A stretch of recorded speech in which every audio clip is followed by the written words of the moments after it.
And we are underway with the introductions. Letting you know, defeat the Dragon Lord, do the thing. And let's see what we have in the throne room. We're starting off with a Fairy Water. That works like the Repel spell. We also have the Death Necklace. That's a little bit of a risk reward for a cursed item a little bit later. And we have the obligatory Magic Key. No spells yet. And 7 attack power to start. So they're going to have to use that key. And look for some enemies to fight. And maybe a town nearby as well. Well, no town, but a large forest and swamp to the south. Ooh, and Tristal getting into the secondary zone that has some tougher enemies as Zone 0. That's what a lot of our runners are looking to start with, as Simbu finding a cave and finding the pool of any enemies that there are, and just like that, we've got our first death count here. Yeah, those Magiwyverns are not going to be fun to play with this early on. At least Tristal did find a Draki, but after tangling with the Wolf Lord there, did not have the health to take.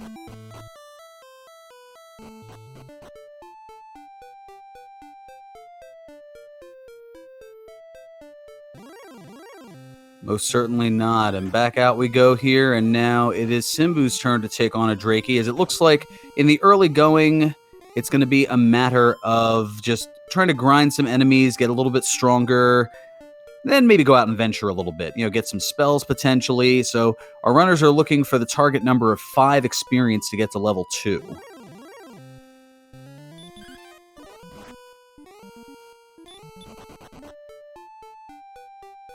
And that'll be 2 Drakies down for Simbu, which will be good for a level. And let's see, we got 4 power, 3 speed, 8 HP, and 1 magic. Not a bad start, but still nothing to venture too much further out with, and no spell.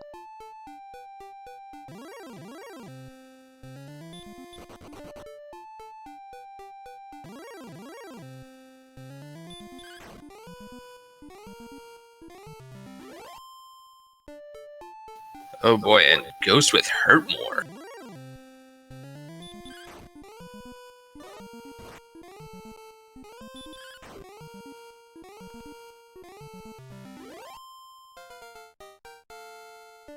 And now Tristal getting level 2 thanks to the red slime. So the nice 4, 3, 8, and 1. Decent, but not great. A Magician, yeah, a little bit overzealous on Simbu's side. It looks like maybe he'll be able to upgrade to Ghost, but as we learned, they have the Hurt More, and there it is, and that's going to be Tristal taking a fall to that Ghost.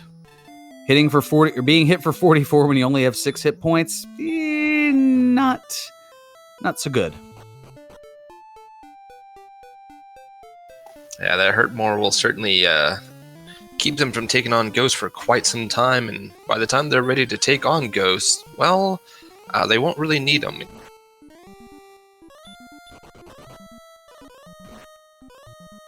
And Simbu venturing out into some dangerous territory and realizing, all right, I better get back before I get taken out here. Doing a good job of running away. Yeah, you're going to want to stay in that base Zone 0 there, which can have a pool of any 5 enemies from as weak as a slime to as strong as a scorpion.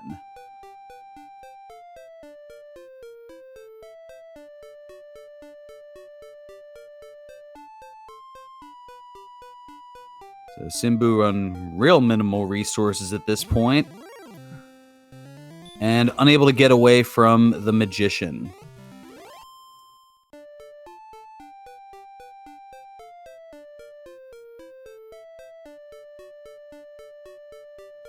So 17, the target number to get to level 3. And Simbu with a slight experience lead, but here in the early going, I mean, the difference of 4 experiences is a mere pittance.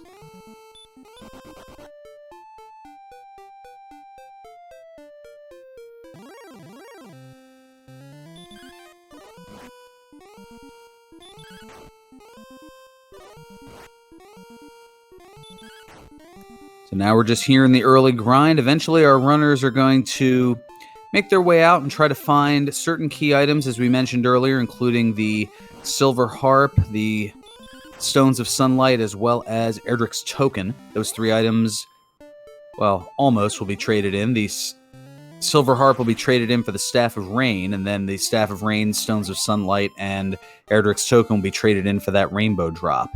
Now here comes level 3 for Tristal.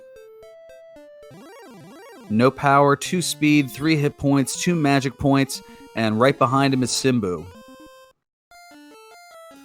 And still no spells on this early levels here, so it's going to be a while before they manage to break out here. Yeah, that lack of strength gain at level 3, that pretty much means you're fighting the same enemies that you were fighting before. The defense not really going up that much. It's just, with no healing spells, not really much to fend anything off. You don't want to press your luck against a ghost, just in case it casts Hurt more.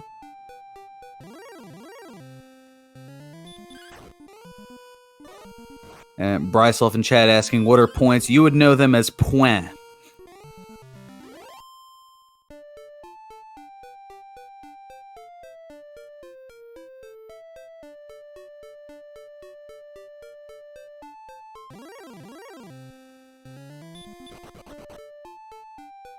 Alright, Simbu gonna give the Magician a go here. It's hitting for 1 to 2 at a time. And it has up to, I believe, 12 hit points.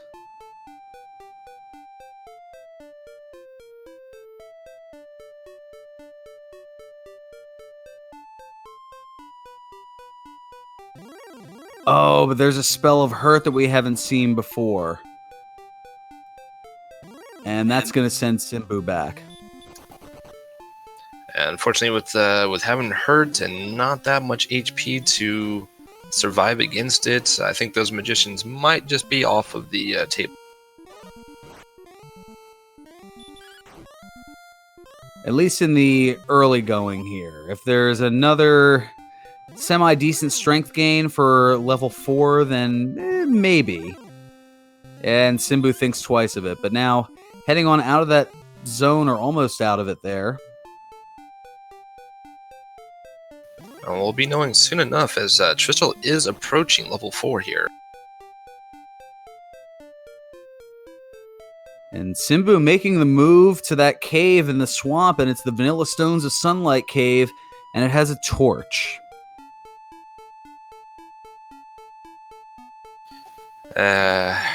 Very unhelpful old man there saying, "Here, young warrior, take this torch."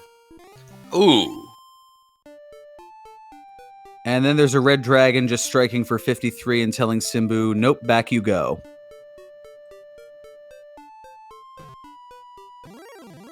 That's a do not pass go, do not collect $200 if I ever have seen one. Back to the penalty box at the cost of half of your gold.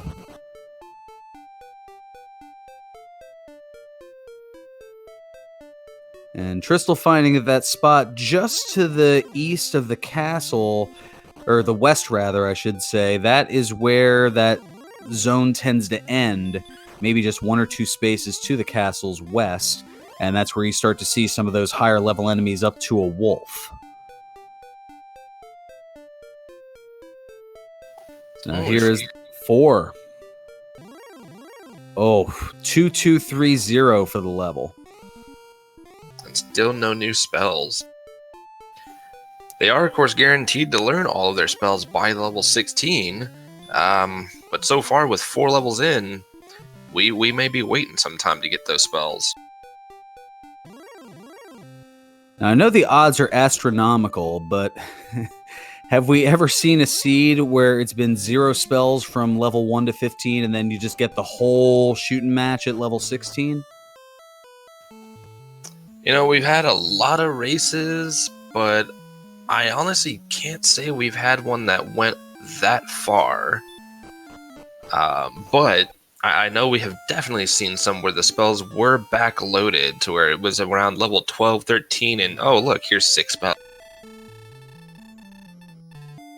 Well, Tristal taking the plunge to get the torch and did not have enough resources to survive the exit, so back to the start he goes.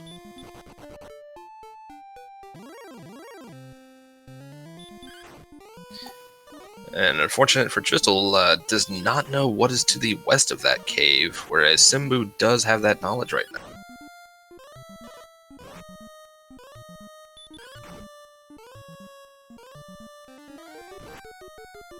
Now, this race important for both runners as they both fell behind in their first race here. As oh wow, a knight with Dragon Lord 2 breath.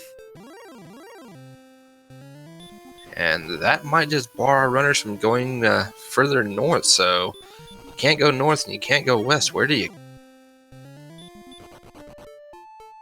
Simple. Like with most things in Dragon Warrior, you go to the grind.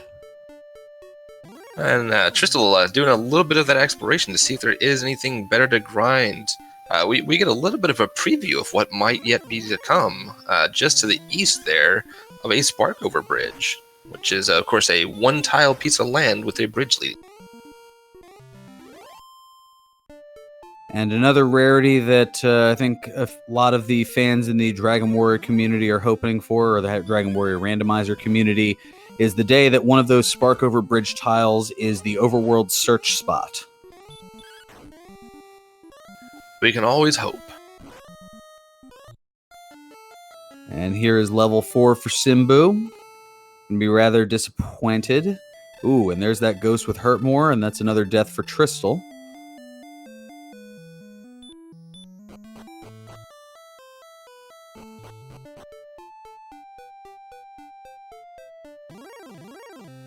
But now is where the climb tends to be a little bit steeper, in that from going to 35 experience for level 4, now to get to level 5, you've got to go all the way up to 82.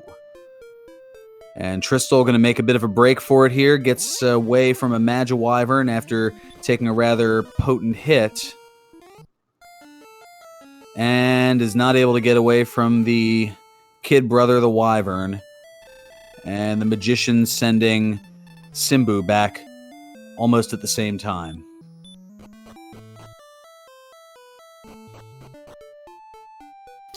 Yeah, so far this early going, it's not been pretty. Although Simbu is a warrior over there, without any armor, not doing too well. It's showing his warriorness. And Tristal, of course, is the heroine, and she's not being very heroic, right? Both of our runners now feel like they have the power to be able to go after the Magician, and they have enough hit points to take on any hurt spell that they might cast, and it's not a bad play. I mean, it's certainly risky. You figure there may be some death involved here, and now Simbu looking at the Scorpion and looking at a death from the Scorpion. Yeah, I don't think Simbu will be looking at the Scorpion anymore. So let's see. So far, we have seen Hurtmore from the Ghost, and we have Dragonlord Breath from Scorpions and from Knights. That's some nastiness in the early zone of enemy.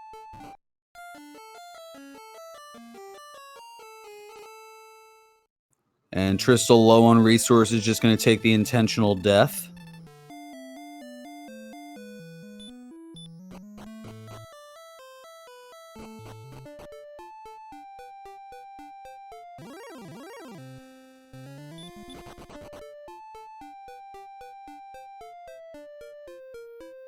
Oh, and if it wasn't, wow.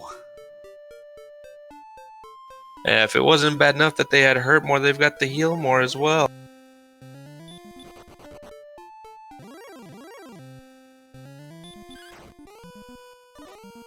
Surprisingly, Simbu was able to take the Ghost out, though, and even after healing itself, we didn't see Hurtmore come out. So now it's back to the Magicians.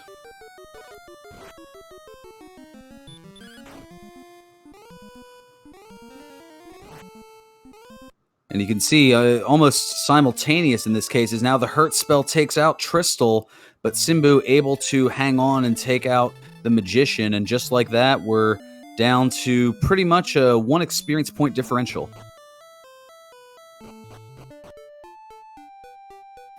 And Simbu taking their turn with the Magician sending them back home.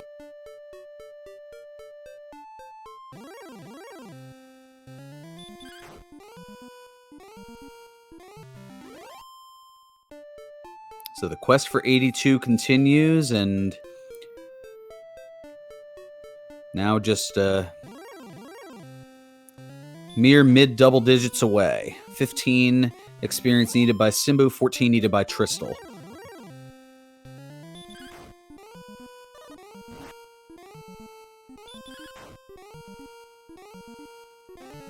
Well, if either one of them can get this Magician, I believe that'll do it.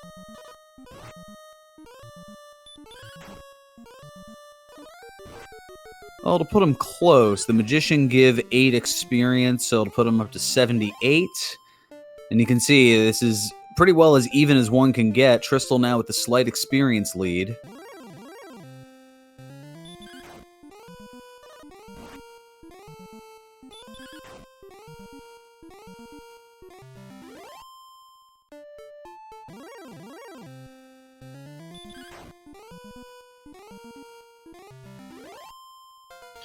That's about as even as it can get here. The only difference right now is gold, and Tristal does get that level 5.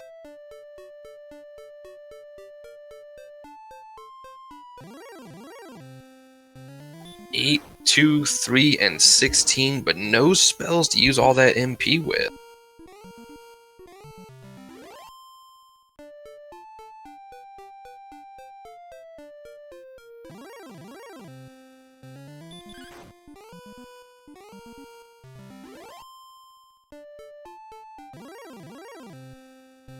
And now here comes level 5 for Simbu.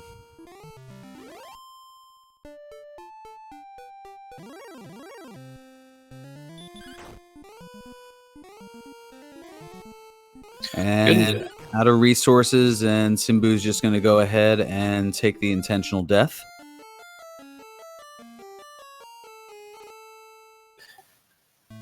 And although Tristal's wasn't intentional, Tristal will be taking a death as well. That extra 8 strength, though, should be quite beneficial, making their grind a lot easier now. Especially since we have quite a bit more experience to go for our next.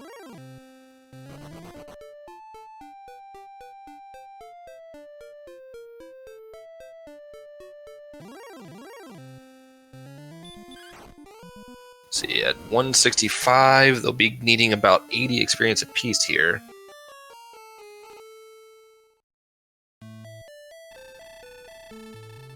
And Tristal now finding the... you're right on top of it with me there. Tristal finding out the bad news about the Scorpion as well.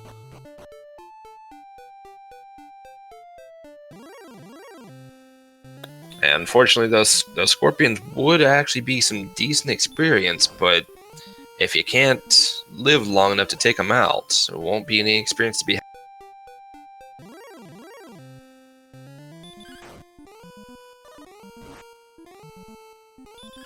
Oh, wow. And Simbu trying to go for a Warlock. Not a bad play, but with the current attack power what it is, you'd be on average taking 8 strikes to take out the Warlock, and it's just a little too strong at this point.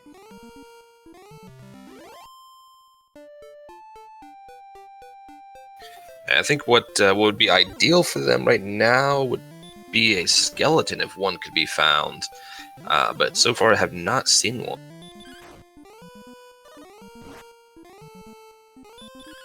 Well, skeletons are just as powerful as the warlocks are. They'll be hitting for anywhere from 5 to 11 hit points.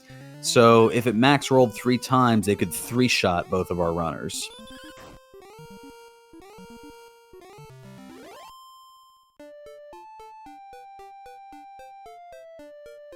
Or, like Simbu, it could get 1 shot by a Magiwyvern.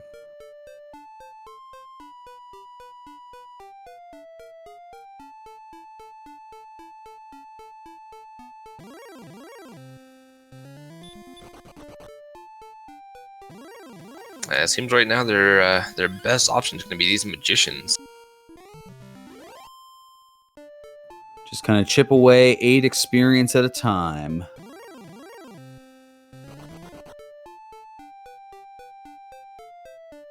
We have a question in chat. At what point does one go crazy and equip the death necklace to hit harder and level faster? Here's the drawback to that. When you equip the death necklace, yes, it gives you an additional 10 attack power at the cost of 25% of your maximum hit points. And that seems like it's not great of a cost, but it's also a cursed item, which means once you die and go back to the castle, you're immediately kicked out without having your hit points restored. So you would be stuck without any way of finding a town, having to fight with 1 hit point, and it would pretty much leave you in a situation where you'd have to one-shot everything or die, go back to the castle, get kicked out, and start all over again.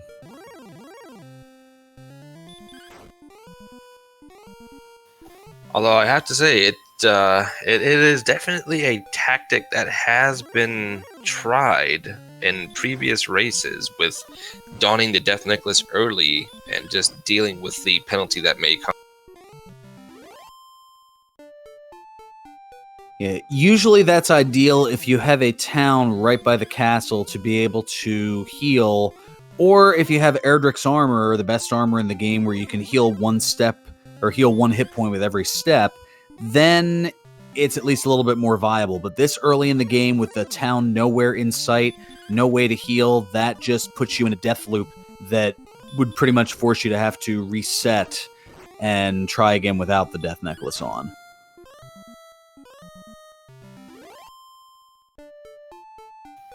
And it looks like both Tristal and Simbu able to take out these magicians relatively easy now.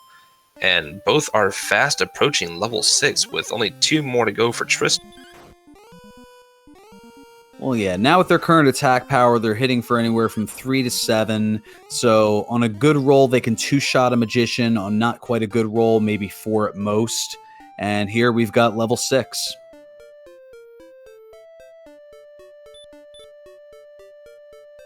Hey, we have a spell. And it's stop spell. So that was 2, 0, 19, and 36. Tons of MP, no agility, barely an attack power, and we get stop spell. Feels like a little bit of a dud. I mean, the extra 19 HP, that's great for your survivability. The extra 2 attack power, I mean, it's not that good, but we'll take it. But 36 MP with really no spell to use.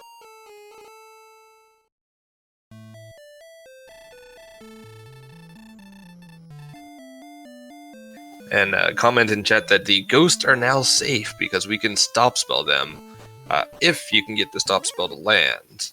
But I have to say, I don't think we'll be seeing them using stop spell on the ghost too much. Well, on average, if they do, you're looking at a... oh, wow. An attack, a dodge, and a double hurt more, and down goes Tristal to that aforementioned ghost.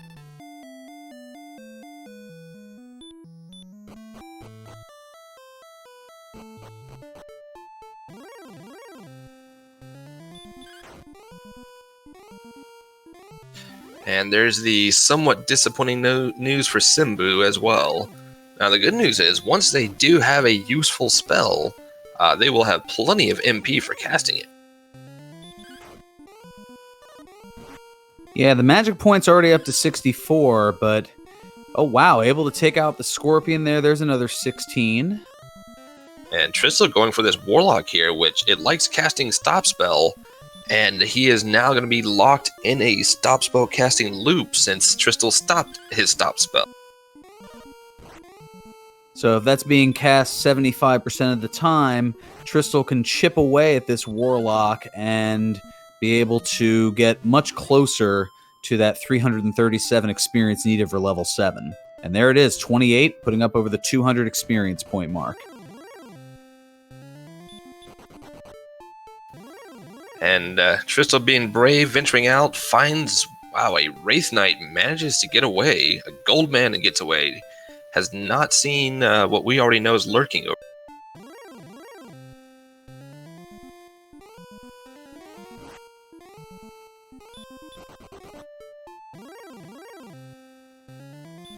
Wow, and a very nice Demonite, only casting Hurt and gets away from it twice now. That's where the Charlock coming into play. More on that in a moment.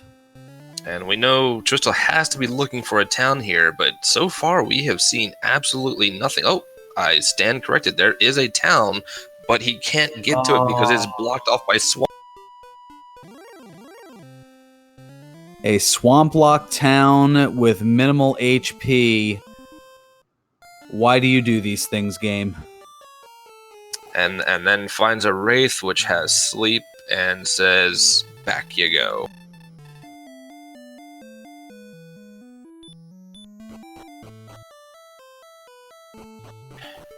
Where's my popcorn? Well, while you're getting some popcorn here, Ryu, we'll talk a little bit about our runners here. Tristal is known for playing Final Fantasy Randomizer, although his primary passion is Magic the Gathering, and also has gotten a lot into pinball, and is a former world champion at the board game Ascension with his likeness as a card in set number 11. Also plays Pokemon Go when it's nice out, which isn't very often up in the northern part of the United States. And also lots of bar trivia, and has the aforementioned Charlock that certainly helps out.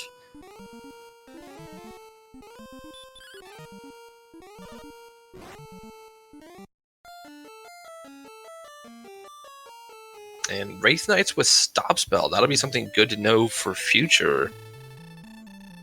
And Simbu tangling with a Axe Knight, so good to know that they are out and about.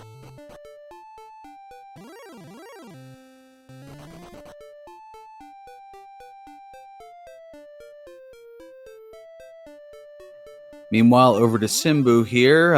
It's been mostly playing Final Fantasy IV Free Enterprise, as well, Simbu now taking a death to the Star Wyvern. Hasn't played too many games yet, and is kind of new to the Dragon Warrior Randomizer community.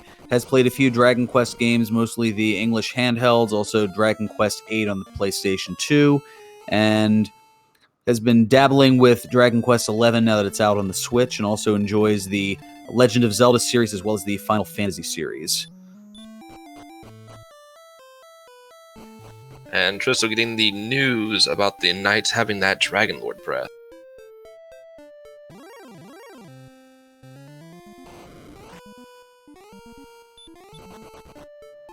Now Simbu going with the Stop Spell, chip away at the Warlock.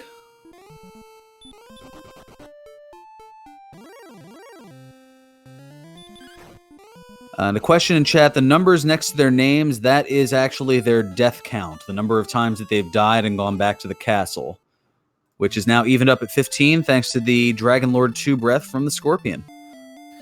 And here's a sight for Simbu, although we find the Wraith Knight also has Hurt More alongside Stop Spell, but we see there is a town in that desert just to the northwest. So I believe we'll be seeing Simbu attempt making a run directly for that town now.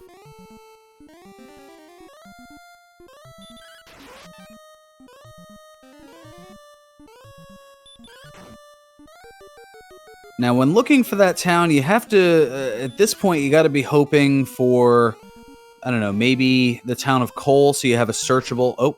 Just right there. Wait. Oh, not bother. Oh, wow. Okay, the slime ran away. And Simbu gets there, and it's Cantlin. All right, so the shopping mall of Alfgard. You've got 3 different shops to buy weapons and armor from, although with 40 gold, not much in the pocket. Gonna go ahead and get some clothes, so the streak is finally over at almost a half hour. Now here's a strategy though that Simbu can employ. That death necklace, should he choose to sell it, will sell for a pretty penny. Yeah, 1,200 gold. That is kind of tempting, especially how this has been. And now putting on the Dragon Scale, so that's going to be another 2 defense power to Simbu's total. Hey, there's that skeleton I was talking about earlier. Now, I have to say, with being in Cantlin, I would definitely have checked the other shop, because if there were a hand axe in there, I would probably go ahead and sell that death necklace to pick up that hand axe just to make that grind a little easier.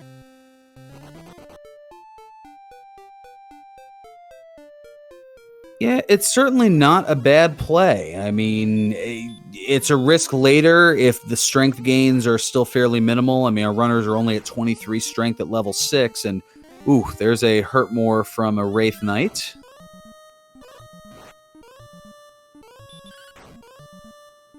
And Tristal, meanwhile, chipping away at the Wolf, but even with the stop spell, well, okay, Wolf using Sleep and Hurt, but he's going to be able to hang on here and get the huge 40 experience points to get up over the 300 mark.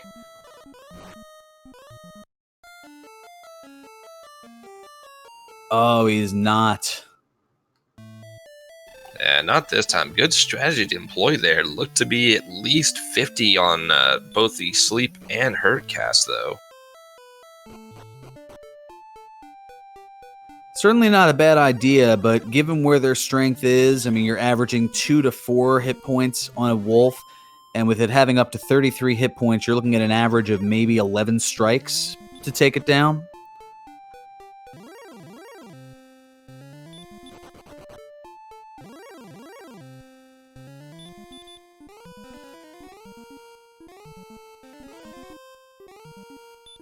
Meanwhile, with 10 defense, they can hit you for anywhere from 8 to 17. So, yeah, even with those 52 hit points, they can take you out in probably a good 3 or 4 swipes.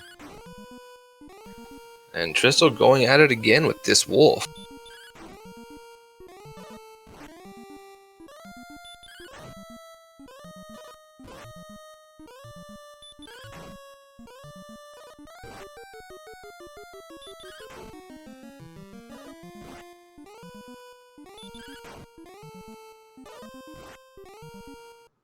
Tristal hanging on here. Oh, but 3 straight attacks, and that sends Tristal down once again. Meanwhile, Simbu, on minimal resources, taking out that Warlock. And only needing another 73 for that level. That Wolf would certainly help for getting to it.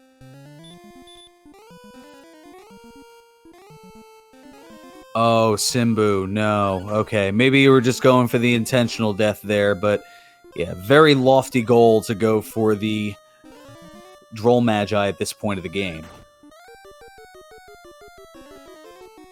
With up to 44 hit points and you're hitting for 0 to 1 on a coin flip, yeah, you'd need roughly 88 tries to maybe get it on average.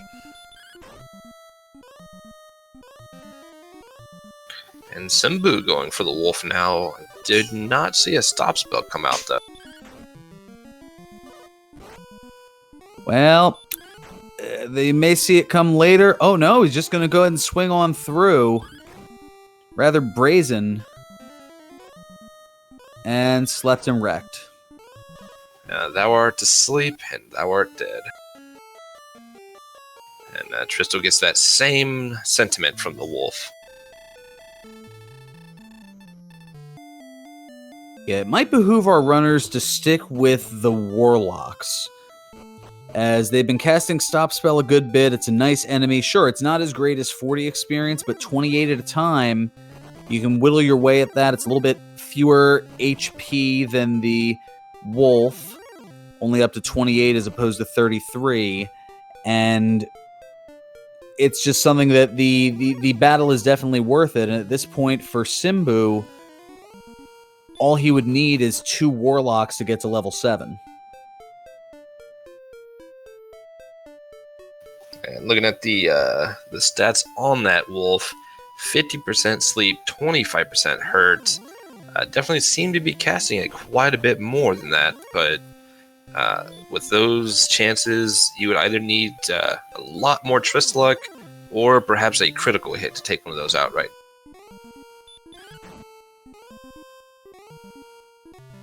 Although you see the agility being low, getting back attacked was Tristal by a red slime. Not doing a whole lot of damage, but still getting back attacked. And now Simbu running into a Scorpion. Doesn't get hit with the Fire Breath here. And takes out the Scorpion for another 16. And there is an excellent move on Tristal's side, helping him take out that Warlock. Charlock crit strikes again.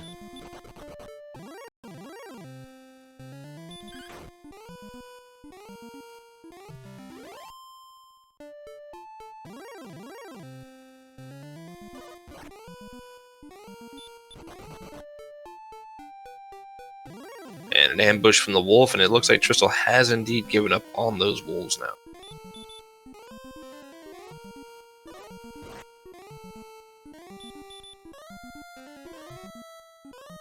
And here comes level 7 for Simbu. Let's take a look. 4 power, 4 speed, 2 hit points, no magic points, and a new spell of Heal More, as well as Repel. Well, those stats were still fairly ugly, but that Heal More spell will definitely come in handy for Sim.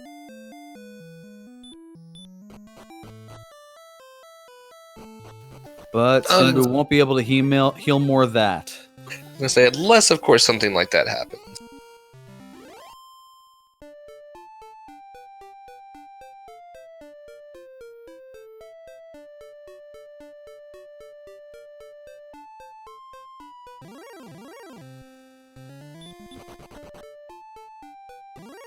And a casting of Repel being used here. I'm not sure if that would be advised right now. That's going to keep all of the enemies that you're likely to be able to take out right now away, and all the tougher enemies will be certain to actually come your way. Well, if you were still going to grind up another level in that zone, that might be a bit more ideal of an option, as casting Repel with just the 16 defense points, you're looking at, repelling everything from a Magidrakey down. But you can still run into Scorpions and Poltergeists, but you're also running into the Armored Knight, which this is a little bit of an attack cycle here. You just want to try to run away, and if it fails, take the death here, but constantly heal mooring, yeah, no, you're going to take the death here. I think Simbu was hoping for perhaps a low roll on the attack to have a double shot of being able to run, but no such luck here.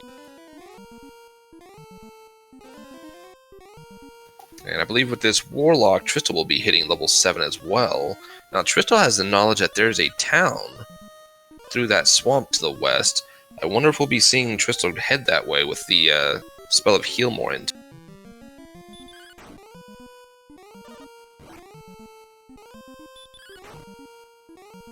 And hey, there is a Poltergeist. All things considered, that's not a bad enemy to face off against here. Well, it doesn't do a whole lot of damage. It's got the spell of Stop Spell, which doesn't really do much to you right now.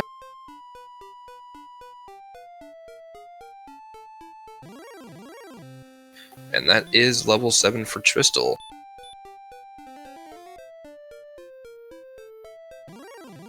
Ooh, and we see that Wyverns have the standard Fire Breath. Simbu able to get away, though.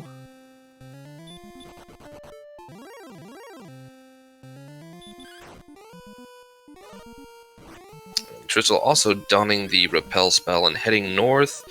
Runs into a Knight, then a Metal Scorpion, which I don't think Metal Scorpions are going to be too easy to take out right now, doing only 2 damage per hit at them. No, looks like the range is 1 to 3 on it. I mean, you can chip away at it for the 31. It's less than ideal, but there's been a lot that's been less than ideal this seed so far. And Simbu breaking out northwest here, finding Race with the Baby Breath here, but also finding a vast sprawling desert with nothing much else.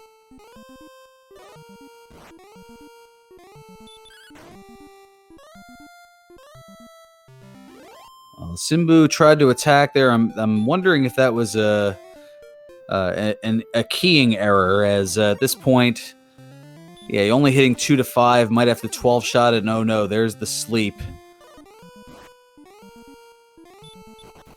It would appear that Tristal has decided no more of the Metal Scorpions. Meanwhile, the Armor Knight doing what it does best to Simbu yet again.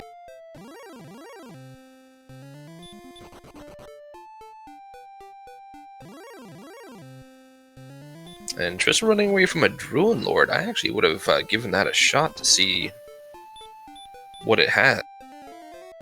At this point, their power not exactly ideal. They'd be hitting a Druid Lord for 1 to 3, and it can have up to 35 hit points. So you're looking at going at least 17, 18 rounds.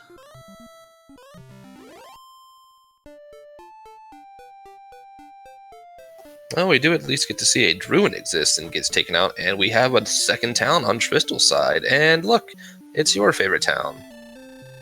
Oh, it's Breckenary. Or for Z-Man, oh look, it's Breckenary. But for Triss, this is big news here. A club that's going to add 4 defense to, or 4 attack to the total. Leather armor going to add 4 defense. So finally a weapon here, 40 plus minutes into the seed. Plus there's an inexpensive in. Tristal can go on over, pick up maybe a Dragon Scale, and I didn't see how much gold was left. Maybe an herb or 2, a torch or 2, and ooh, a red dragon now for Simbu.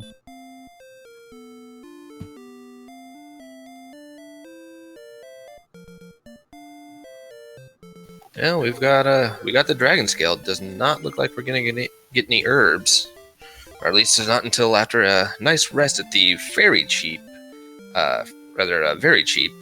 inn of 6.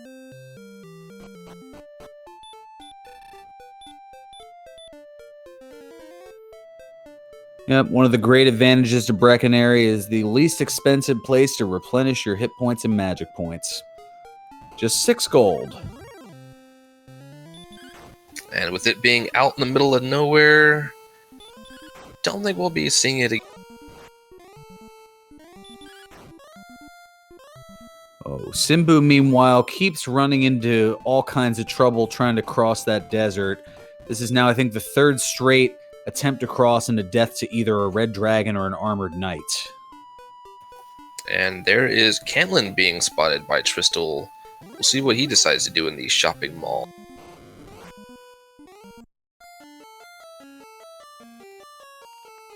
Well, he's going to first get an assist back to the castle thanks to the knight.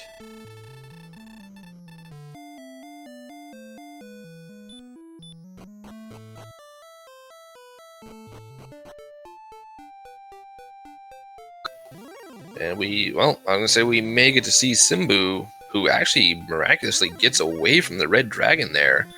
We may get to see Simbu trek through this swamp over here and find out what the other town over this way was.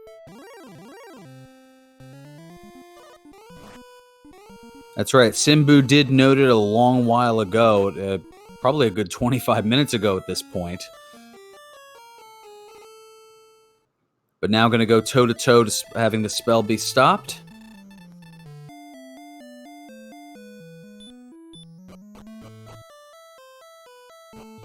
And with all that heal more and MP, we're going to find out here, wow, what a trudge through the swamp.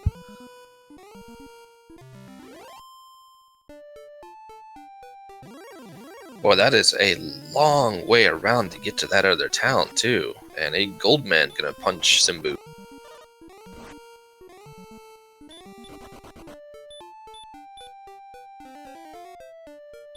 Hey, and there's another town. That makes town number 4. Just on the bottom left corner of Simbu's screen. If you hadn't said anything, I would have missed it.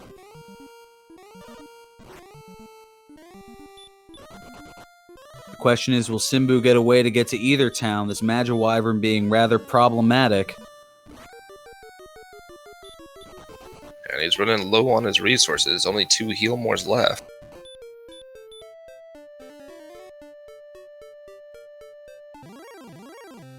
And he does spot that town there.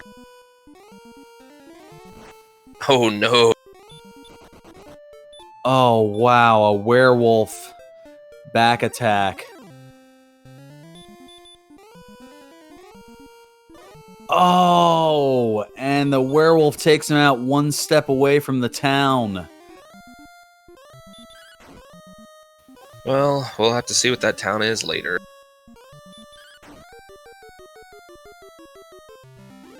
Well, right now, after that, Simbu heading to Tiltsville. He at least has that extra knowledge, though. And meanwhile, Tristal's actually been working on a bit of an experience lead here.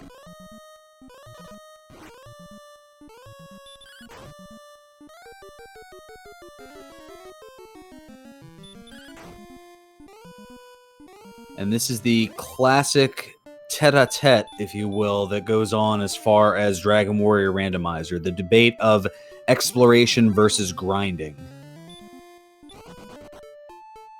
And there is another werewolf on Simbu's side, and this one is just as mean and not letting him away.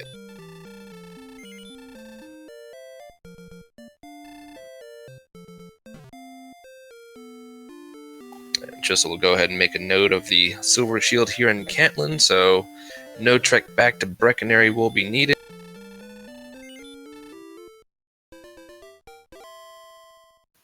And staying in the ritziest hotel that there is in Elfgard now. Yes, the Ritz Cantlin, as noted last night, complete with its wyvern down pillows.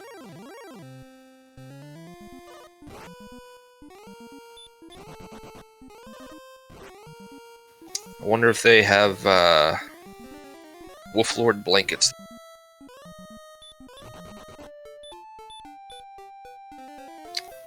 Gotta have something comfy to cover up with on the stone floors there. Oh, I'm sure. Where do you think the stone men came from? Well, they had to build the ground out of something. Oh, and just that quickly, it looks like the exploration advantage somewhat about to disappear, although here is a red dragon with Hurtmore. Tristal attempting to run away and failing twice, and back to the castle you go. But at least now knowing if there's a town that way, that might be the direction that Tristal hears. Or heads, rather.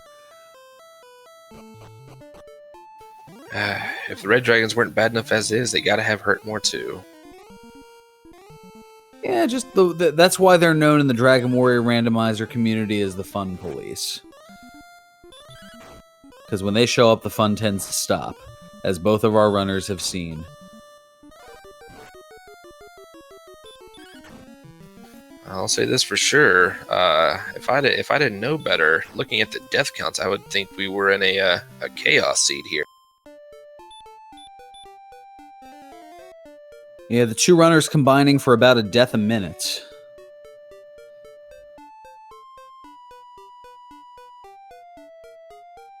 And it looks like Tristal is going to go ahead and grind out one more level here before venturing on.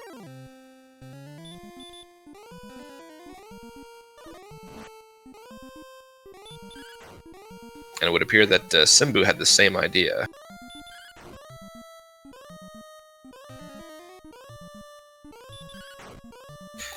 So about another 83 left for Tristal and 117 for Simbu to get to the number of 600 for that level. Now down to 77. But this grind will go ever so slightly faster for Tristal, having that club as well as the leather armor, just slightly better in defense as well as attack. So it'll just be that slight bit quicker, and already having a little bit of an experience advantage as well. And the exploration is pretty even. Tristal knows of a third town, Simbu knows of a third and a fourth, but has not been able to get over to there. I was about to say an excellent move on Simbu's side to help make that gap that much smaller, but an excellent move on Tristal's side just to widen it back up.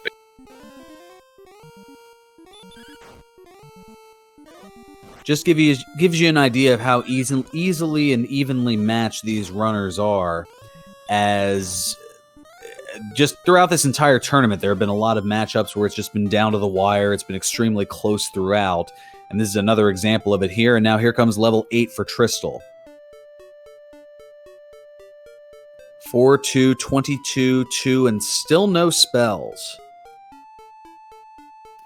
No, but that 22 HP will be quite a boon, as that gives you enough to survive one full strength Dragon Lord breath attack.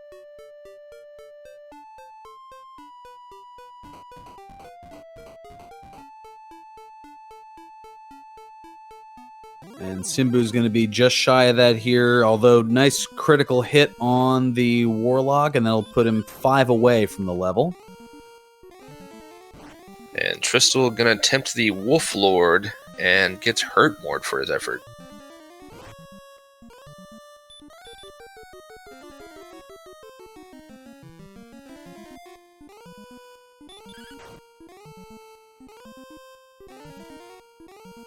And a very nice timely stop spell, so that'll take out that hurt more action.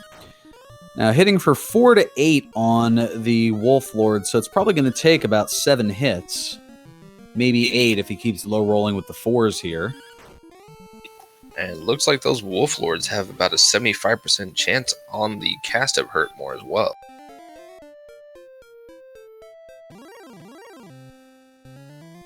And now there's level 8 for Simbu. I imagine Simbu will be happy to see that huge 22 HP increase.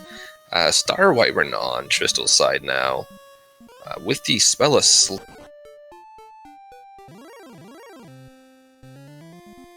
and successfully gets away.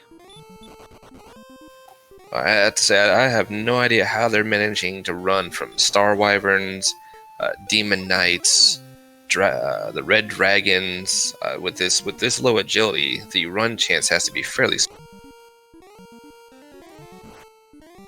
I don't know the odds, but they're pretty slim, and now the Demon Knight with hurt here, just kind of chipping away at Tristal, and there's the attack to send him back. Tristal did get a little bit of a look to the northeast now. Didn't see much except for some hills that kept rolling on.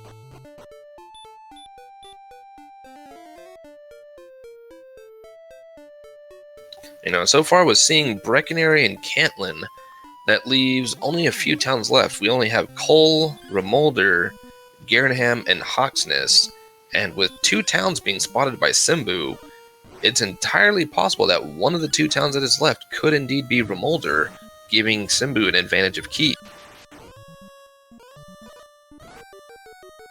And a little bit of a gold advantage, but again, a rather top-tier enemy just mere steps away from a town. I think Simbu, with some gold in his pockets, heading for Cantlin to use the shopping mall to better advantage himself with the weapon. But the Star Wyvern has other ideas. Yeah, there has been quite a few enemies with something nasty up their sleeves, whether it be Hurt More, Sleep, Dragon Breath, or any combination thereof.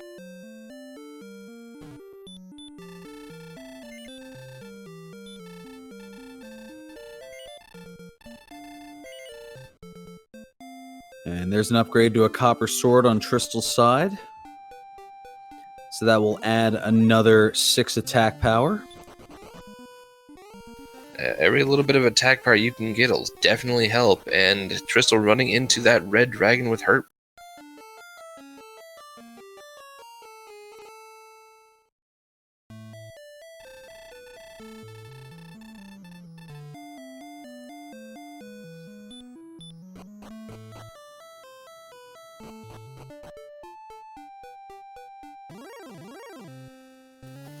For looking for level 9 here, it's going to be 240 more for Tristal to get to the 975.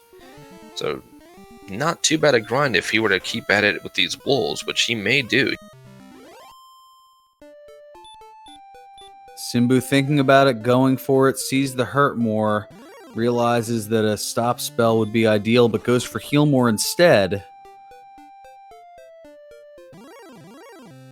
Oh, and opts to run away.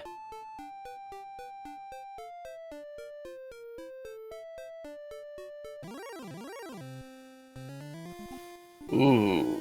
Well, there's a new enemy for you, and not one you're going to want to see with having Dragonlord Breath on. So this means Charlock's going to be rather uncomfortable. We've seen blue dragons with the Dragonlord Breath. We have seen red dragons with Hurt More. We've seen armored knights just punching like they do. Yeah, we've seen the werewolves doing their usual, just punching around, and we've also seen the Star Wyverns, which I believe they had something nasty on them. I just can't. Oh, they had sleep. Ah, that's what it was. Sleep.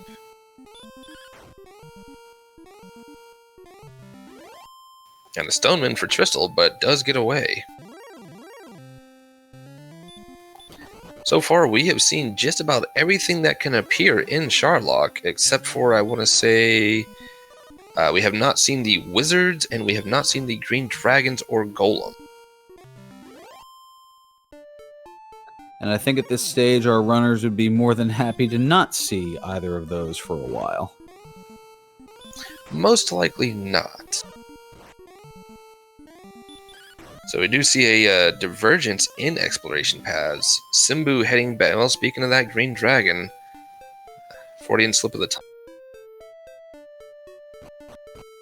But Simbu heading back down to the southwest looking for towns, as Tristal has spotted a town to the northeast now. And we see the town of Garanham, which makes it that much more popular that the southwestern towns we saw could indeed be remote. Or even better, we could find Cole with the armor, potentially. Yes, Erdrick's armor, the best armor in the game, can be in one of 3 potential search spots. The easiest of those is in the town of Cole, in the searchable tree area 4 steps south of the Baths, where the Fairy Flute would be in the vanilla game. The other option is it could be in its vanilla location in the town of Hawksness, being guarded by a particular enemy.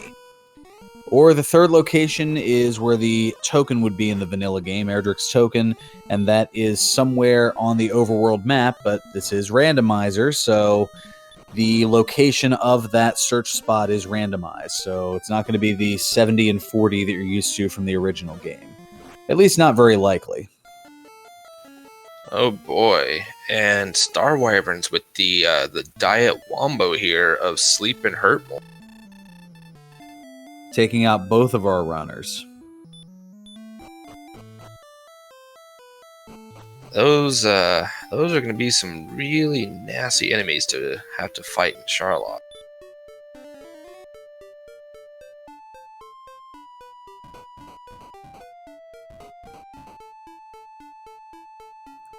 So we're closing in on an hour in the seed here, Ryu. And you have to figure the desperation's kicking in. Both have to figure, man, I haven't found a doggone thing here. I need to find something that can at least bust this seed open, or at least give me a little bit of forward momentum. Do you think that a little bit of the exploration is desperation coming into play? I would say it would have to be. We saw Tristal breaking way out to the northeast, just searching in all directions for something. And now we see a huge swamp trek for Tristal here, just to the southwest of the castle. Which this is actually new exploration here. We get a couple of bridges. We actually see 3 bridges, but they all lead to nowhere. Alright, we're not seeing any more grinding, even though both runners aren't that far away from level 9, which could potentially hold Hurt More, which would make exploration a lot easier here, as they'd be able to take out some of these tougher enemies, such as the Knights that have the Dragonlord Breath, or even potentially the Star Wyverns here that have the Sleep Hurt More combo.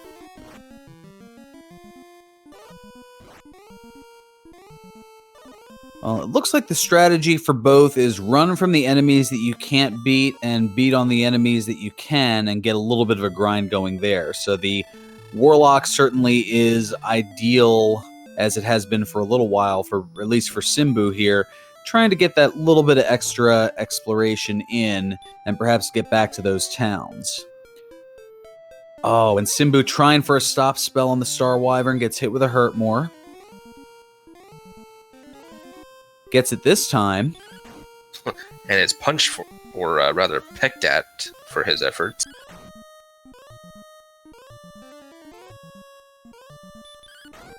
Well, at least it makes it easier to run and get more free opportunities, and there is able to do so. I have to say, if it weren't for the fact that they peck for so much right now, I would even consider a slow, very slow chance of taking one. But the amount that they peck for just hurts way too much for that. No, at this point, you're not strong enough, even with the 31 attack there, to even do more than a dent. Yeah, maybe a 0 to 1. It would be quite the slow grind against one of those with the what is the range? I believe 64 to 60. For a Star Wyvern, 56 to 74 hit points. Wow, didn't actually know they could go that low. They always seem to have just about 64, 68. That's because that's right there in the average. Law of averages. It's never been my friend. And there's that town that Simbu saw and got stopped one tile away for Tristal. And we will actually get to see what it is. And it is Rimmel. Oh, wow. And that is the big break that Tristal was looking for. With access to keys and knowing where Garenham is, that means you can search a lot of treasures, which can potentially have Erdrick's sword, but only one key is able to be purchased right now. And that's the product of all those, taking all those deaths, and...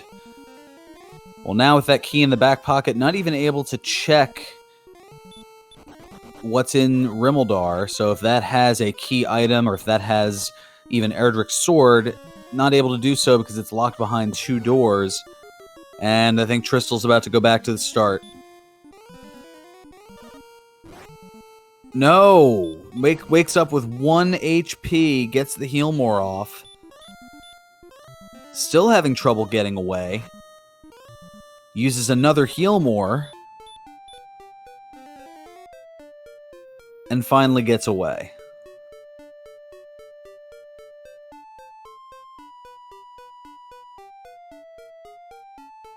And we see there's a bridge. We might actually get to see that other town.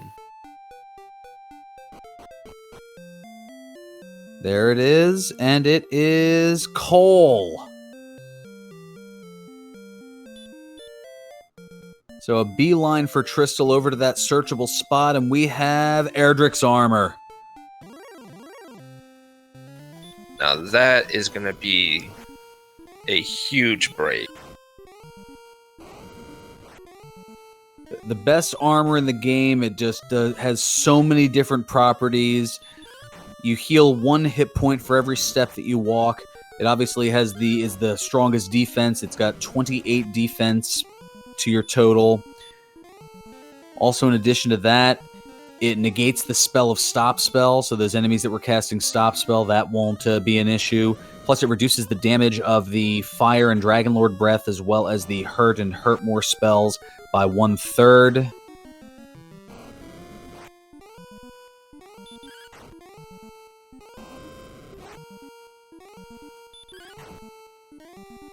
And Tristal going toe-to-toe with this Wyvern right now. I think he just wants to get enough gold that a in-stay here in Cole can be had. And there that is. And then it also, the big key for our runners here with that Erdrick's armor, it negates the damage that you take walking through those black swamp tiles, as well as those diagonal barrier tiles that we'll see a little bit later. That'll be a huge plus with all the swamp that we've seen.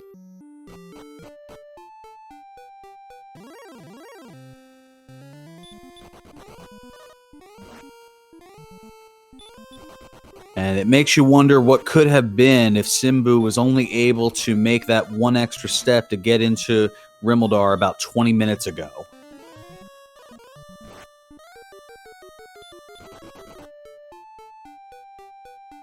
And Triple Factorial asking in chat, is the coordinates guy in Cantlin behind any keys? Yes, it is behind a locked door. We do say Simbu is working their way back to where those towns were found. And we only have one town left to see now, and that is going to be Hawksness, which may hold a token, it may hold a flute, it may hold nothing. But we are actually going to see level 9 on Tristal side, and oh wow, 23 power.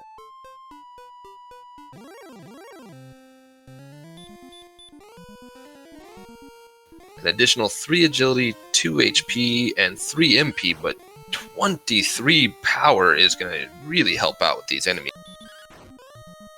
Yeah, everything coming up Tristluck right now.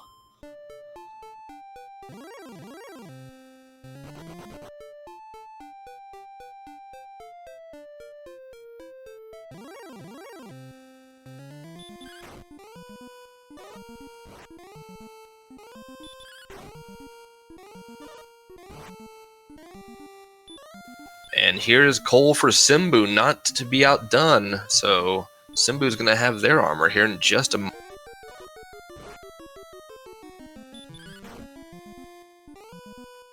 And that's got to be a huge sigh of relief. Or maybe a little bit of concern, probably wondering how quickly did Tristal get here? Has Tristal found it yet? And there's a copper sword now for Simbu as well. So, evened up on equipment. Yeah, you have to be seeing it and asking yourself, you know, am I the first one to get to this? I saw this town, you know, X many minutes away ago. Or did somebody make it before me? But now a point made out in chat that Simbu is very close to Rimmel but has no money for keys. That is true, and we see Tristal making a beeline here to get the coordinates.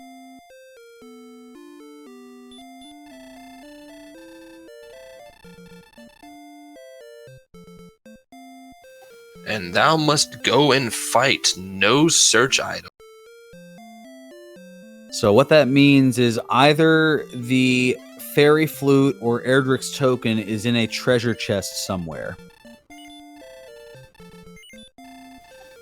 And there is still a ton of treasure chests to search. We have seen nothing of the mountain cave or the grave, and so far we only have access to go check the treasures in the treasury of Temptation.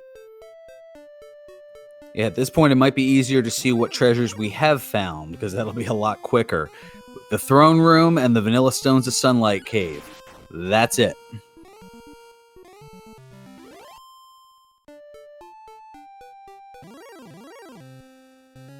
That had a fairy water, a death necklace, and then the Vanilla Stones of Sunlight Cave had a torch.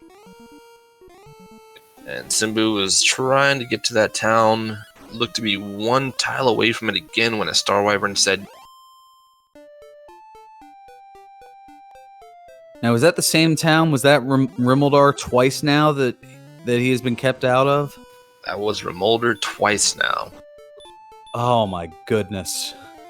And the moment he does get to step foot into that town is gonna be, I would assume, quite upset about being stopped just short.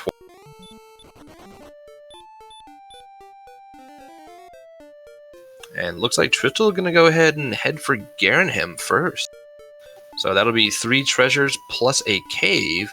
And actually, you know, that's a bright move here, because taking care of Garenham first, if it is indeed a cave, that gives Tristal the opportunity to potentially grind away gold in Tantagel Castle.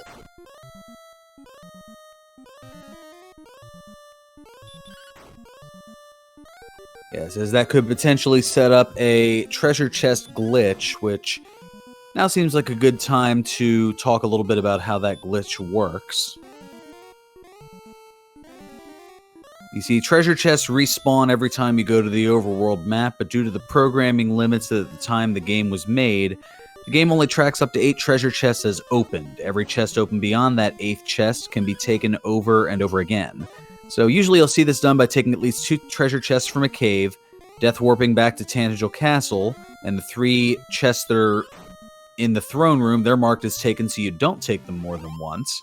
But then they would go to the castle treasury in the hopes that by the 9th chest they'll be able to continuously take at least 500 gold over and over again from one of those treasure chests. And here is Garenham for Tristal.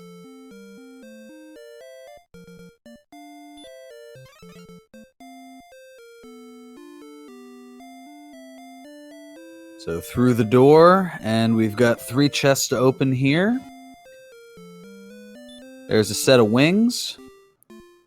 There's a magic key. And a fairy water. So, replacement key, no harm, no foul there. Gonna get trolled by an NPC. Those wings may come in handy if we're ready to finish the game before level 16 and we haven't seen return.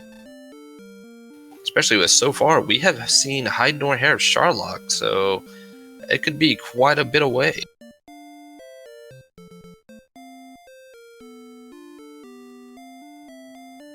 So now into the back of Garenham, we shall see what that is.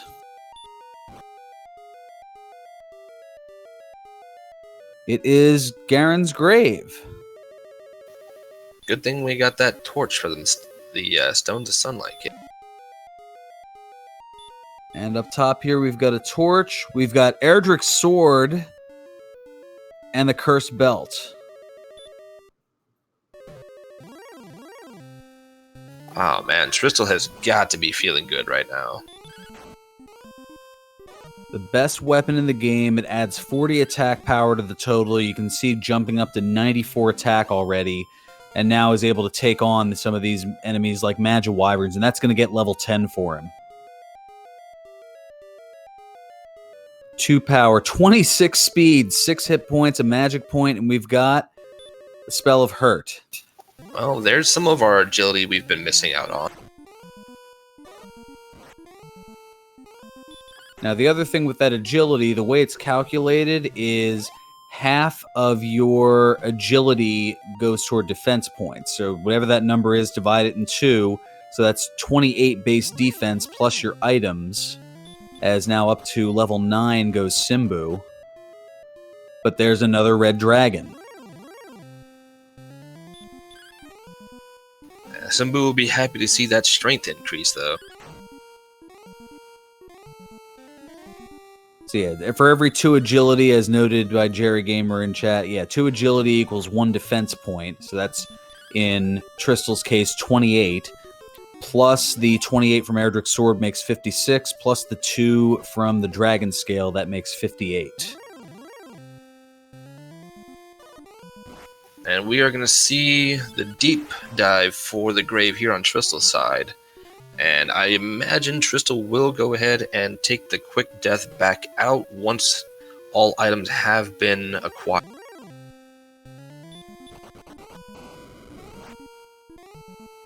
And mentioning that treasure chest glitch, having opened the 3 in Garenham, there's the 3 in Garenham, the 3 up at the top of the grave, now heading toward number 7 here.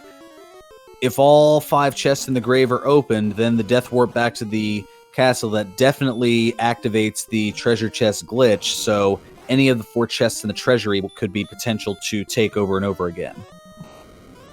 And a good point being made in chat that the knows that token or flute is in a chest and does not want to risk leaving anything behind.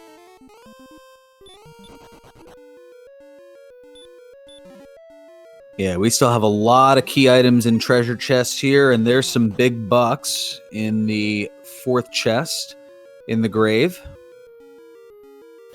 one chest to go, all the way down at the bottom, and here's Simbu making another play for Remolder, and we'll have plenty of money for keys.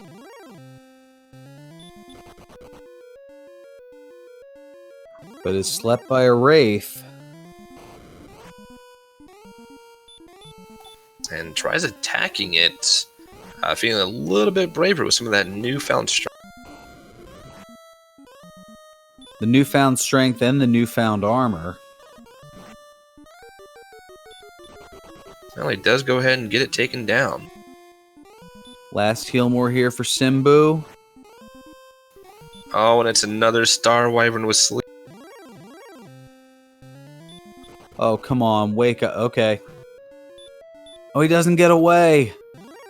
Another sleep. Oh, there we go. Oh, come on. Oh, it's slime. Good.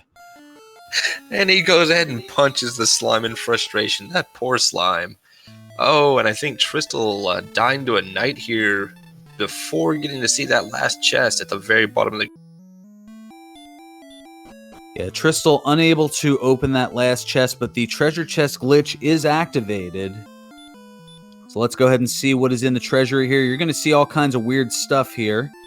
A bamboo pole, which is actually the silver harp in this case. There's big bucks in the middle, so you can take that over and over again. Big bucks in the bottom left. And another bamboo pole that... an herb, maybe? I think that was an herb. We'll find out in a moment. It was definitely either a key or an herb. It's going to take up to the 6. And I think that was an herb because he took 5 more after that, so that maxed him out to 6. And now let the money printing commence. How high will Tristal go? Well, at this point, 14,800. Meanwhile, we'll see what's in the Remolder chest here for Simbu. And it's a set of wings. Just wings. I have to say, with some of these nasties that we've been seeing and knowing what we're going to see in Charlock, I would want a Silver Shield on my side as well. Now, the Silver Shield, the best shield in the game. It gives an additional 20 defense to Tristal's total. So once he purchases this here, 78 defense, he'll be able to defense break a lot more enemies.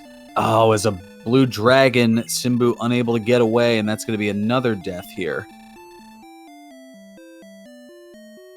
Well, Simbu did get keys, so a treasury check we will have. And Tristal saving with the 14,800 in tow, and going to go ahead and restock up on keys here as well.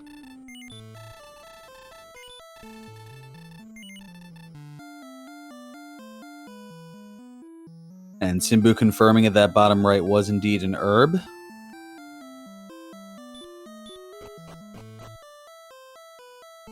And now the basement here is the Staff of Rain Cave. Well, that's convenient.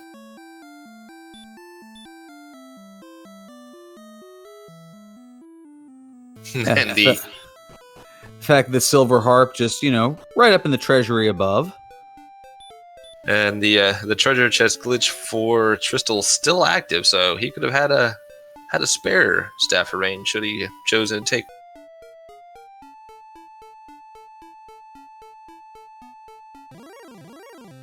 Well, I can't speak for anybody else, but where I'm at, there's currently plenty of rain here. And a little bit of thunder and lightning as well. So if I disappear, you know why.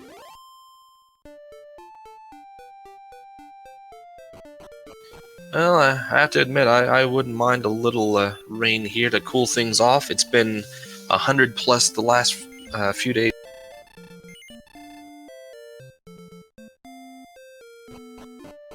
And there is the silver shield for Tristal.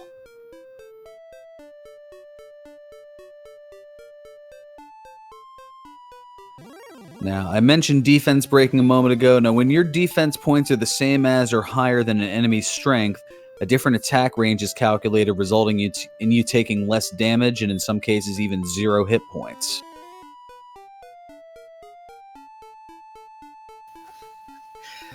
Thunderbolts and lightning, very, very frightening. I think Galileo might have something to say about that.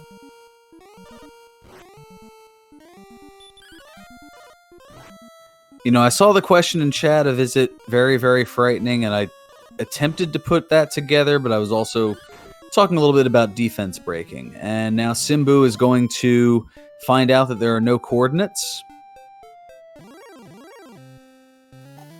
But it's nice to know the old man has much faith in him.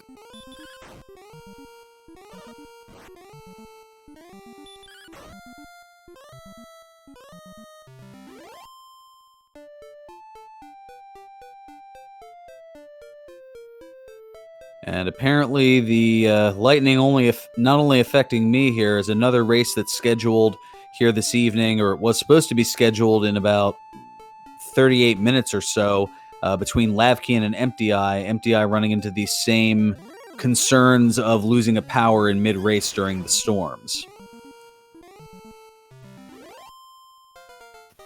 And Druin Lords with the Hurt More spell, but Tristal taking down a blue dragon for a massive 180 experience with 7, 1, 10, 5, and some spells, and we have Hurt More.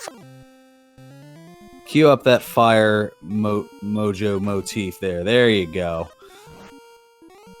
Love that little action that we added to the mix here.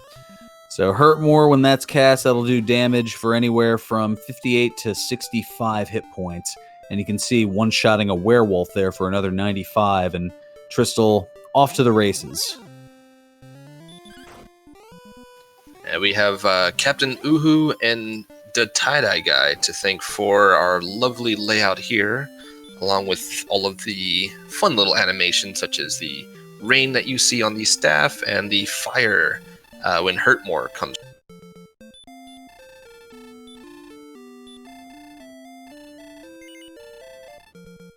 And Tristal picking up a couple extra torches, and seeing as how we have not acquired the Radiant spell, don't say I blame. We still have a couple more dark caves to explore, such as the Tablet Cave. Thankfully there's no enemies, but it is quite dark in there. We also still have the Mountain Cave to find, which has 5 more treasures, one of which might actually be the stones, and the other still potentially could be the token, but we have yet to find Hawksness.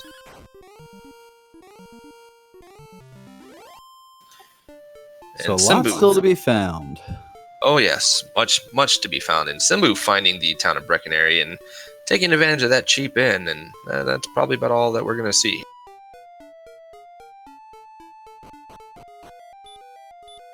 Well, it makes note that there's a silver shield there. Oh, and there's the Swamp Cave, the south end of the Swamp Cave for Tristal. So there's a pretty straightforward path from south to north, and on the north end of the cave, it'll let you out somewhere else in the world. Oh, poor Simbu. Getting trolled so hard by the NPC, just decided to say, nope, didn't need nothing from that item shop anyway. Man, why did that person have to be, paying for everything in pennies ahead of him? And Tristal getting to the other side of the swamp cave and meets a red dragon guarding the exit. And almost throws a Hurt More at it, realizing, oh wait, I have Hurt More now. Miss menus like that can be extremely costly.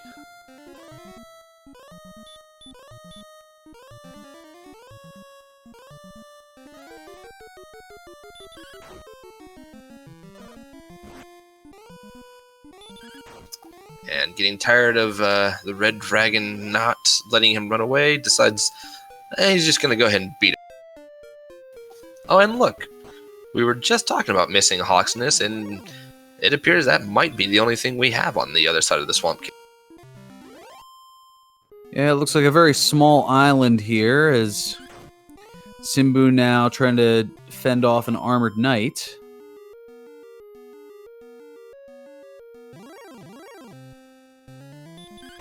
And those armored knights showing why they have the affectionate term of AK-47. even with having Erdrick's armor, they still hit for a ton.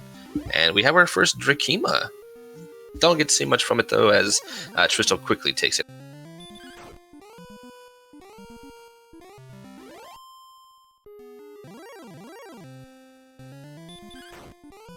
And we may, at some point, get to see who's guarding the tile here in Hawksness if the encounters will ever stop for Tristal.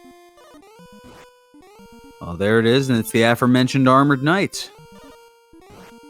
Well, thankfully for Tristal, 78 defense power will take the attacks of the Armored Knight and make them feel a lot less painful. Plus, having the Hurt More spell in tow gives Tristal another weapon to use against the Armored.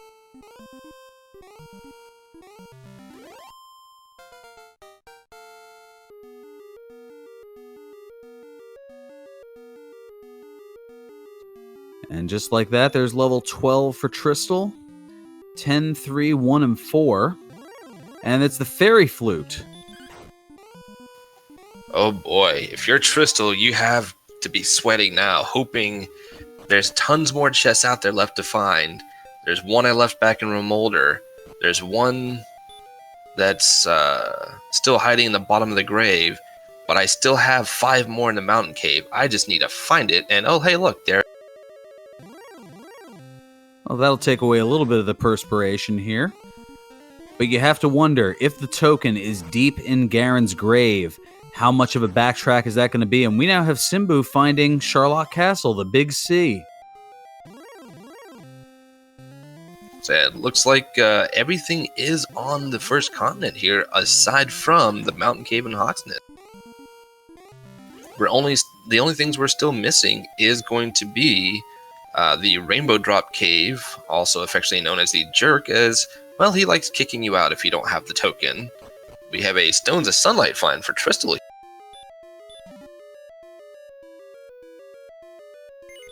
And we are still missing that Tablet Cave.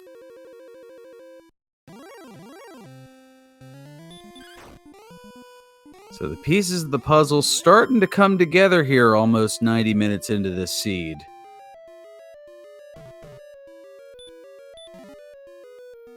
And Simbu once again being accosted by the Armored Knight. Looks like that was a herb and some more big bucks in the next 2 chests there in the mountain cave. So 1 chest left, and we still need a token.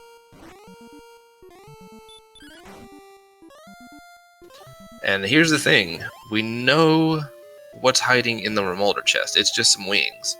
If the token's not here, that leaves a unfound Tablet Cave and 1 chest hiding in the very bottom of the grave, which Tristal was stopped from getting to search.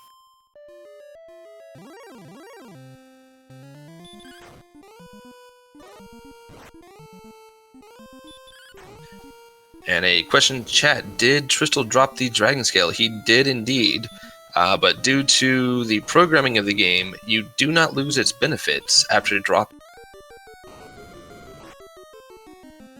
All you have to do is put it on once. Same would be true for the Fighter's Ring as well, which that still is missing so far, and it's kind of looking like it might actually be in the depths of Charlock. Yeah, the Fighter's Ring in the vanilla version of the game, well, it was broken. They had a little programming issue. However, it was fixed for Dragon Warrior Randomizer, so when you put it on, it adds 2 attack power to your total.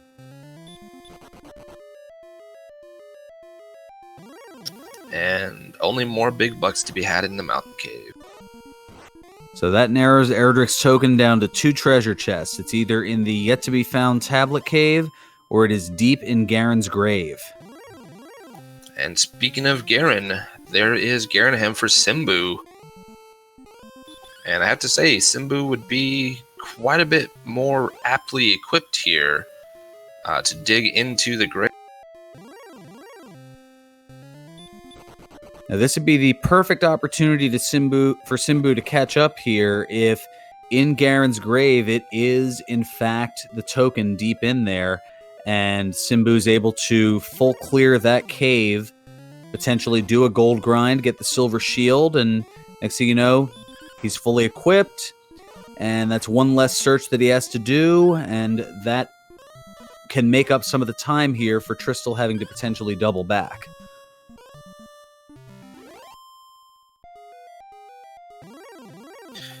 We see Simbu staring at the broadsword, wanting, but good news for Simbu is, as soon as he digs into that grave just a wee bit, he'll be picking up Erdrick's sword and won't need it.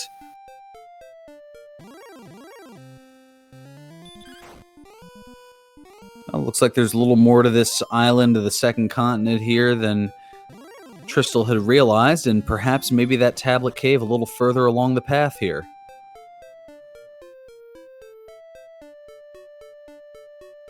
Oh boy, it does sprawl on a little bit more here. Now, hopefully for Tristal, it does not lead to the Rainbow Drop Cave, as not having the token right now, that is going to be a painful trek back to get that Rainbow. And we have a question in chat. What do the colors on the stats of the tracker mean? So early on in the very beginning of the seed, you saw that there were some red along with the white, which the red means they're subpar. They're not quite where you'd like them to be by far. White means you're kind of on the path. When you get to orange, that's borderline.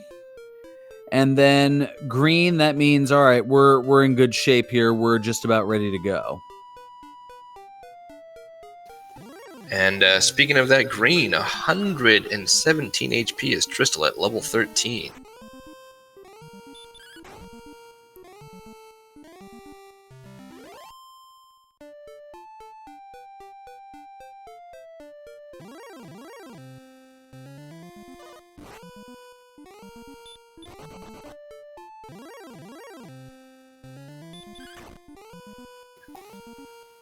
And yeah, it looks like that is going to be it for this continent, but Tristal does at least have a sighting on Charlock, but can't get to it as of yet. And with being this far out, I was going to say, I wonder if Tristal might go ahead and use some wings, but thought perhaps for a moment there I was going to do some grinding in Hawks.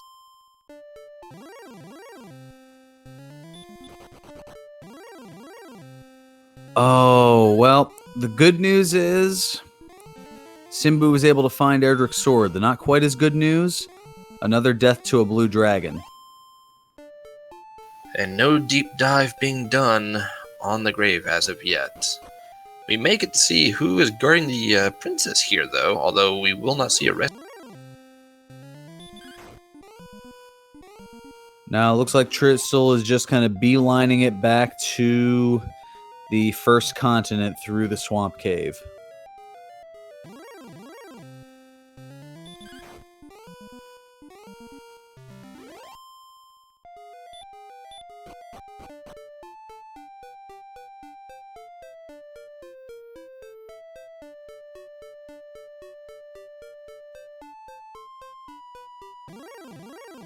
Wow, look at that river just cutting through the land, and we have another cave.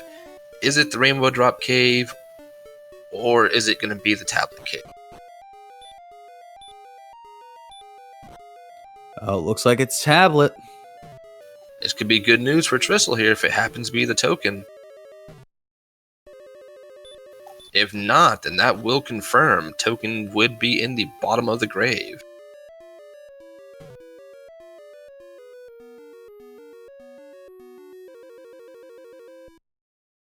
Simbu, meanwhile, running into his not best friend, the Star Wyvern. And there's the token in the Tablet Cave.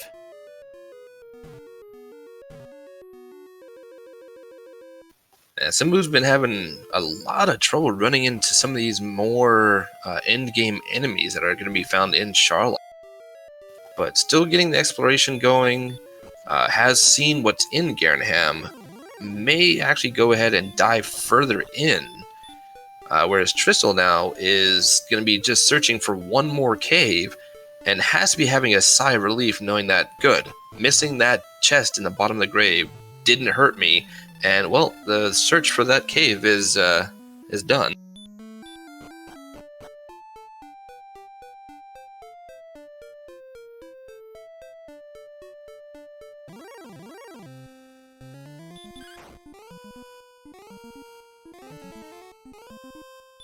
So at this point, all Tristal's really looking for... I forget, did he pick up the rainbow drop? I turned away for a second. He did indeed. He just picked it up in a cave just east of the tablet cave there.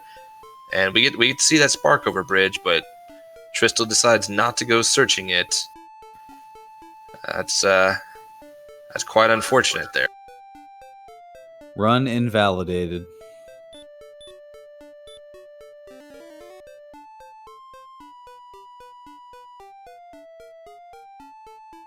And Mecha Link in chat, they know what spark over bridges are all about.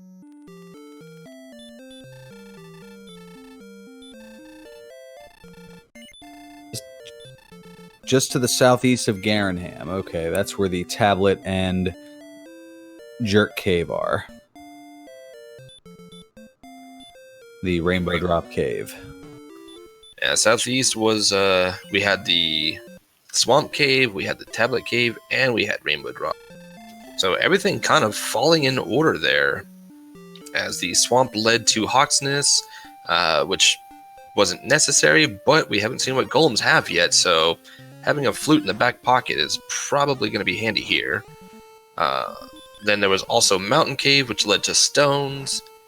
And as you continued down that pathway, found the token, found the rainbow drop, just kind of in order there almost.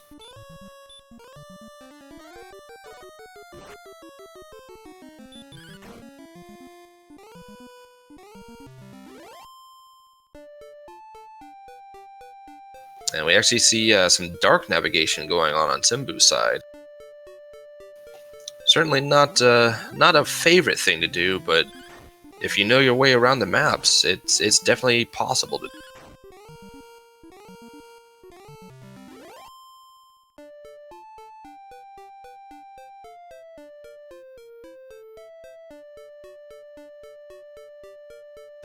So I think on Tristal's side, we're going to see quite a bit more exploration, at least until Tristal has seen the actual location of Charlock. And, well, there it is. I'm asking ye shall receive.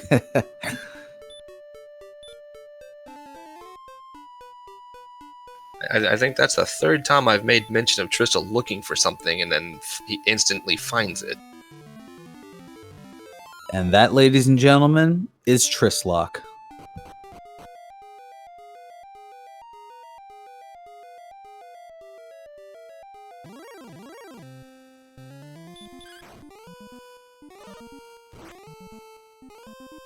Well, there certainly are green dragons in Charlock. And Simbu, seeing, oh, Charlock, decides, nah, I don't want none of that yet. Hawksness as well. Or Hawksness, sorry.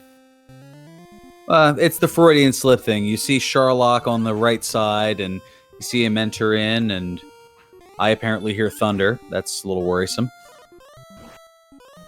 And speaking of things being worrisome, Simbu walks into the mountain cave, but walks right back out. So skips over Hawksness, skips over the mountain cave.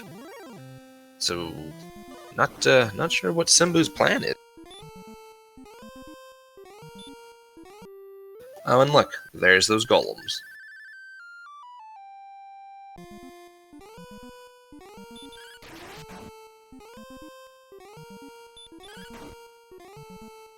Nice crit. That'll certainly make making the golems a lot easier to take out there.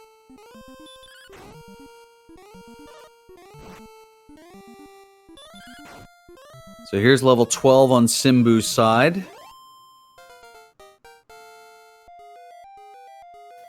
I missed a level.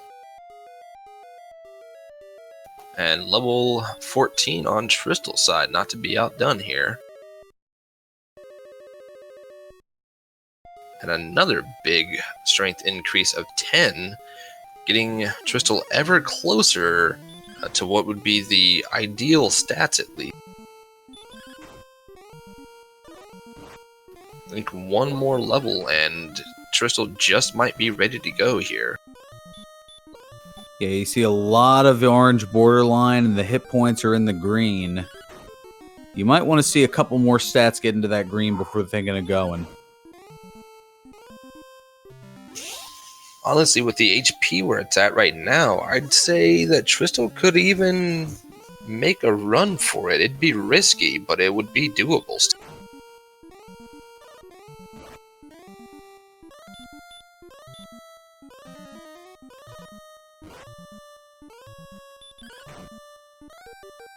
At this particular point, you'd have to rely on a lot of doubles, though.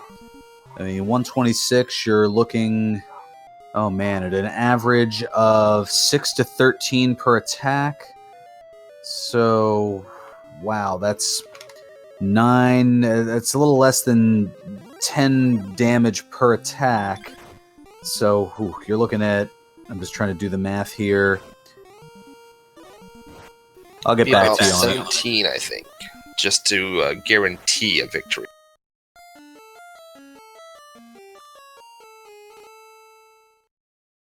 Yeah, that's an average of 18 strikes. Is now Triss taking the death, I guess, out of resources.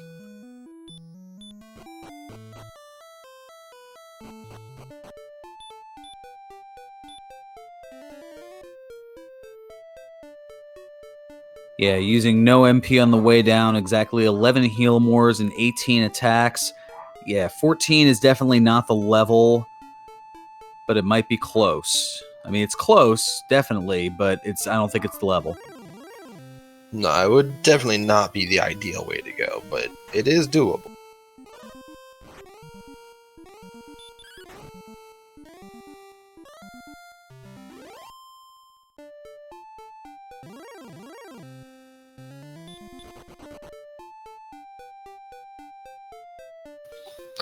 And something I'm noticing here, I made mention of it earlier.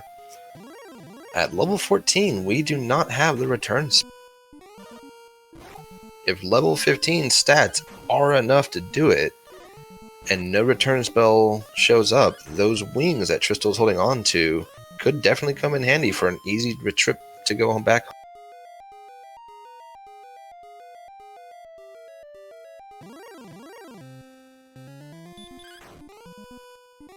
And I think Crystal is making his way down potentially to, if nothing else, at least see what's there on the way down, but maybe gain a level on the way down. There's only 1100 experience away to get to that next level, right?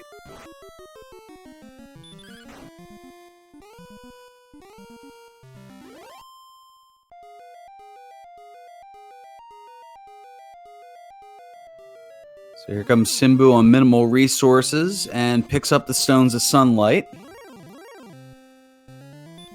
That will do all the exploration that Simbu needs, at least as far as this cave goes. And I think it looks like Simbu's making his way right back out of the cave.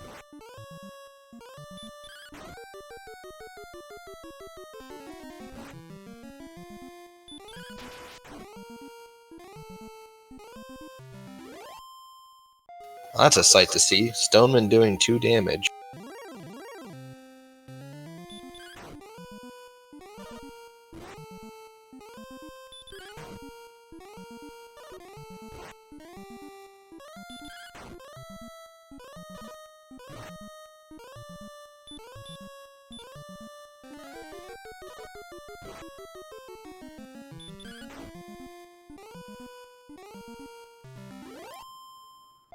There's the torch for Simbu. Now another Armored Knight, just 588 away from level 15.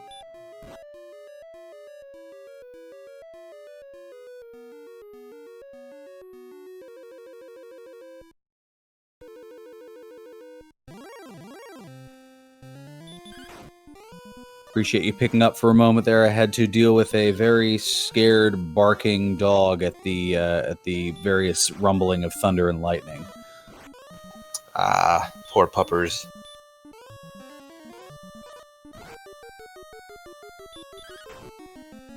And those golems, unlike these stonemen, they are still punching for a ton, but Tristal is taking them on, as 255 experience is quite nice to collect.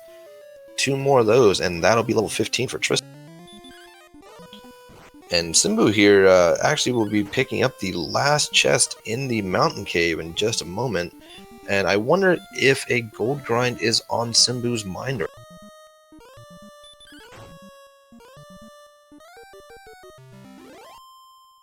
Well, you figure you're an hour and 45 minutes into this race. It's a tough decision. Now, Tristal looks like doing an exploration dive here, as just trying to see what the lay of the trail through Charlock to the Dragon Lord is.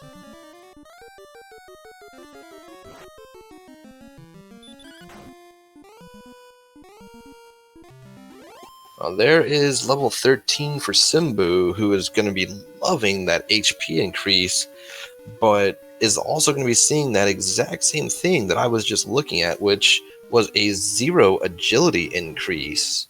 And at one more level ahead with being level 15 for Tristal, only at 85 with the silver, or I should say at 85 with the silver shield. That means there's only been 5 more agility gain in the next 2 levels. So that is some defense power gain. That is some very low defense power without the silver shield.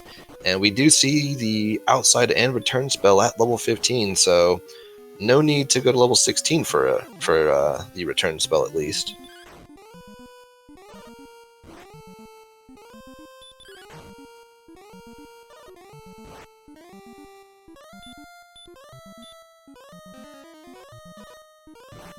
And Simbu does take a death.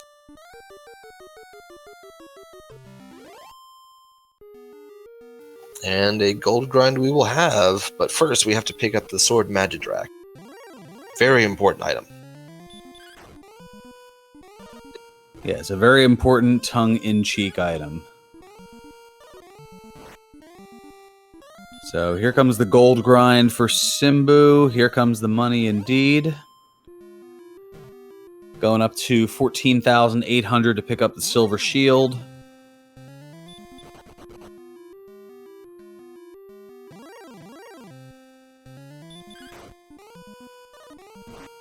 Now, in doing the calculations for Tristal, so 130 attack power, you're looking at a range of 7 to 15 or an average of 11. So you could take out the Dragon Lord at 165 if it's at its max in roughly 15 swings. You still have the 11 heal mores, and with 120 hit points, you've got a fairly okay shot of getting some doubles. This is a gamble. I'd probably say that, well, I know the real numbers crunchers might be able to differentiate better than I can, but I'd look at this at maybe a 40 to 50% chance of success.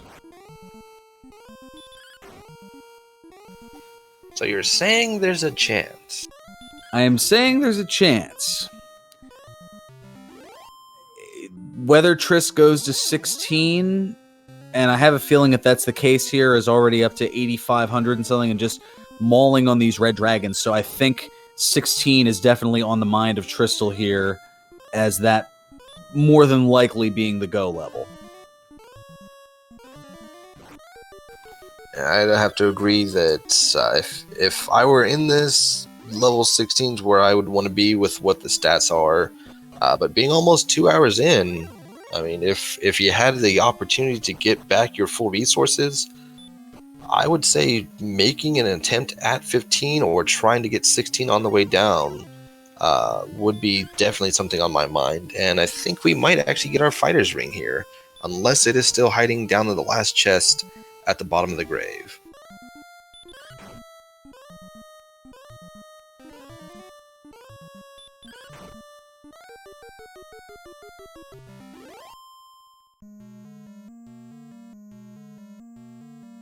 The fighter's ring would be huge here, as that would bump up to 132, so that range from 7 to 15 would go up to 8 to 16.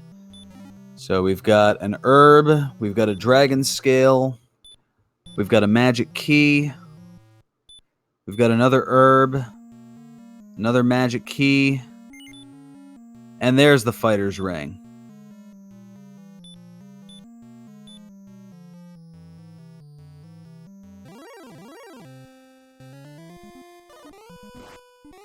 That means the only thing hiding down in the bottom of the grave is perhaps another herb, maybe a little gold.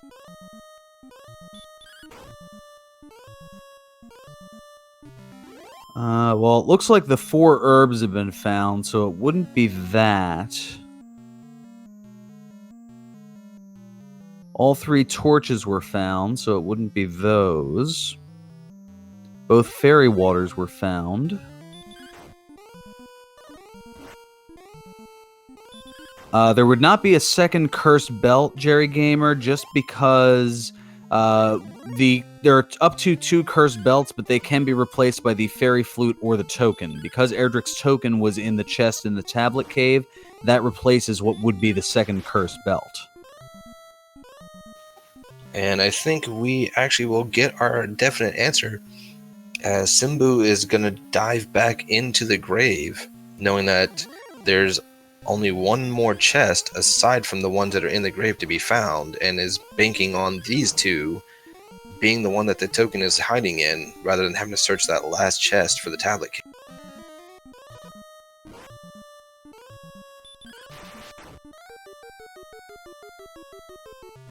Actually, I'm going over everything by process of elimination. The 2 remaining unopened chests, the one in the vanilla Erdrick sword spot as well as deep in Garen's grave, are going to be big bucks.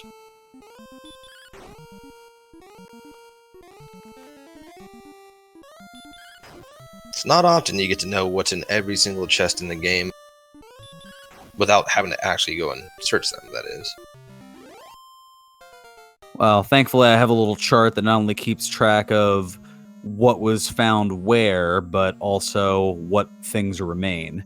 So no power, 3 speed, 6 hit points, and 4 magic points for level 16.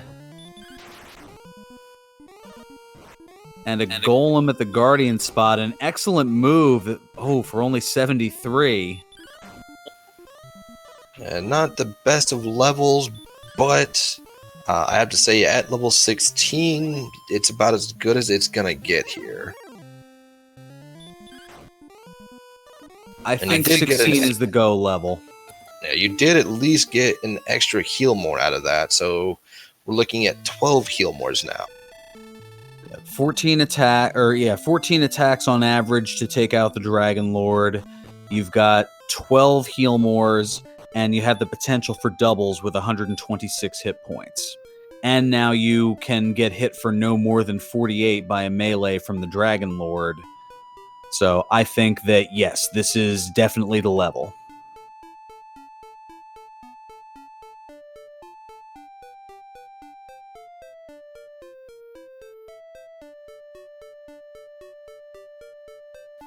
Still not a guarantee, as any slight annoyances on the way down, or perhaps even an ambush from the Dragon Lord, or just a really nasty Dragon Lord 1 spamming hurt mores at you, it could still make for a really difficult try at the Dragon Lord. And with that Charlock being a fair walk away, even with having either fairy water or repels to use to make the walk easier, each time you have to re-dive and walk back over, it is going to be a fair amount of time that's being lost.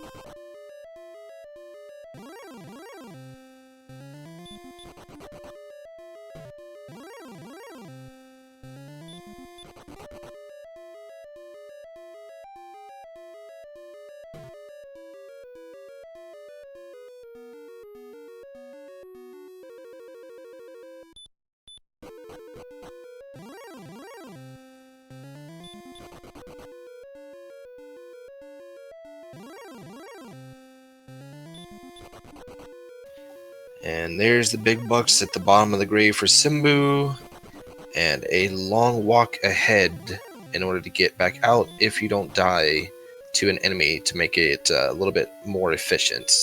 as the outside spell is not gained until level 60. Meanwhile, on the third basement of Charlock is Tristal. And is definitely in run mode. Yeah, that 87 defense coming in handy. Werewolves dealing a minimal amount of damage here.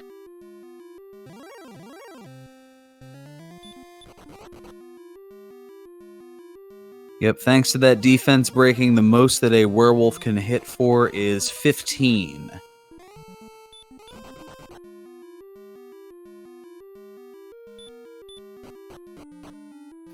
And in this case, does a 9, which a few steps later, and Tristal's back to full health again.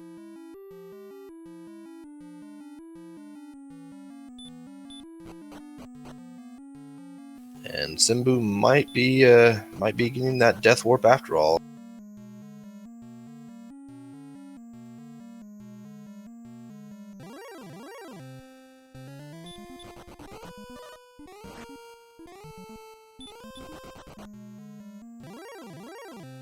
And even less being done by the Star Wyvern to Tristal with a 2 there.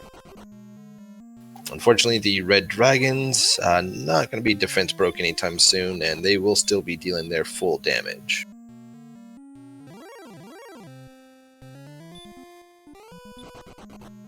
And here's level 14 now for Simbu.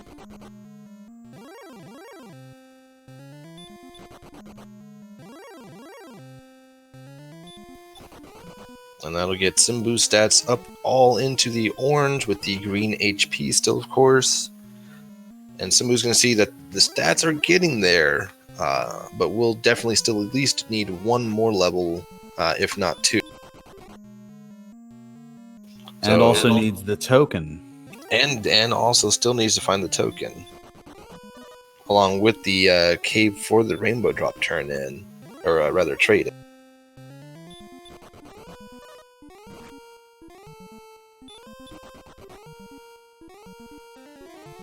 See, now Chad had to bring up how good of a run luck Tristal was having against the Red Dragon, and now a triple run fail. Quad run fail. At least it's being a little bit kinder here with the triple stop spell and not chomping at you. And the 6th try is a charm. And unfortunately, in Dragon Warrior 1, you have the same run chance every single time you try to run. Whereas, I believe starting in Dragon Warrior 3, each failed run increases your chance of being able to.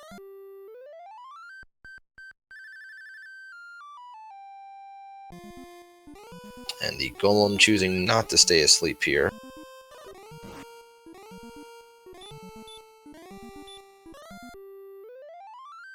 Fairy Flute must be defective.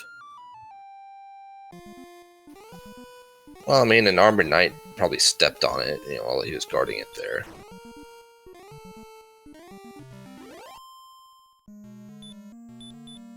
Oh, there we go. So there's the 255. Gonna use another herb. Gonna attempt to walk heal, and oh hey, it's a Red Dragon.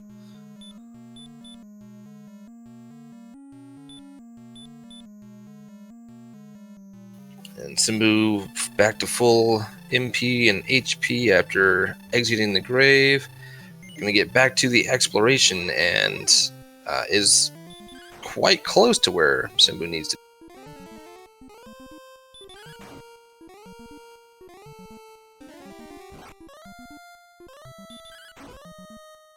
Meanwhile, we're on the first Dragon Lord fight.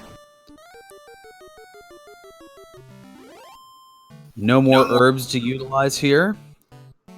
Tough There's fight almost that 79. was.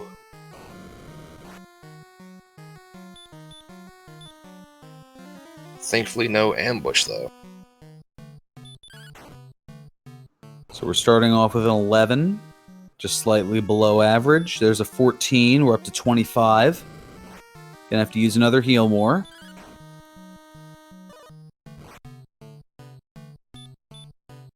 Oh, and a 9 at 34 now.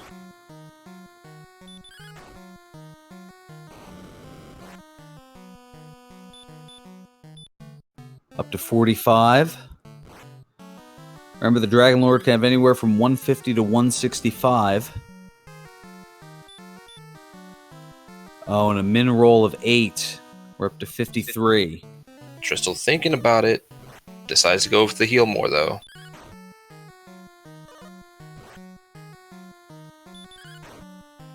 Now it's 63.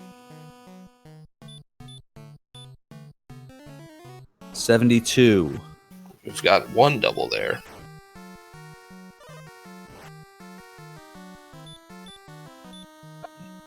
$86 now. Down to 5 more heal mores. 96. There's the tablet cave for Simbu.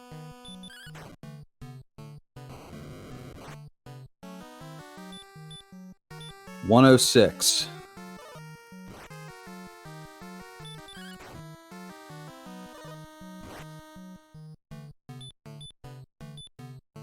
$120. Down to a couple of heal mores.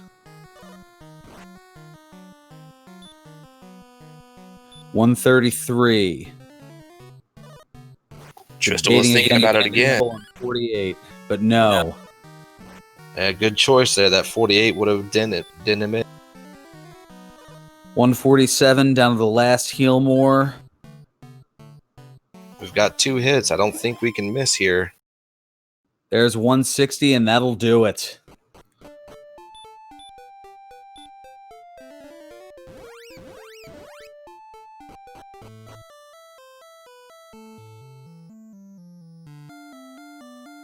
So Tristal with a very good amount of luck here, and now walking up the promenade just as Simbu is getting the rainbow drop.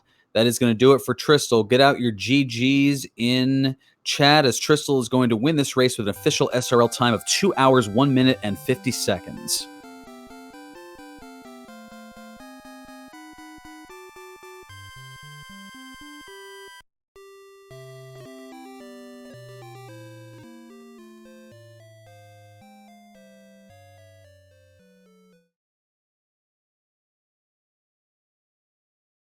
So that victory is going to put Tristal to 1-1.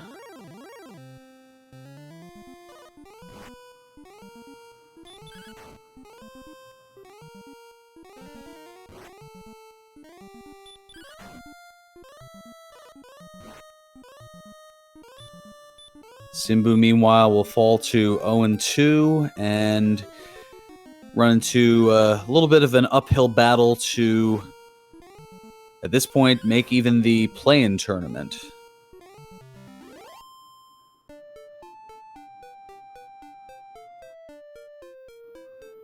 Needs to take 2 of 3 to be able to do that.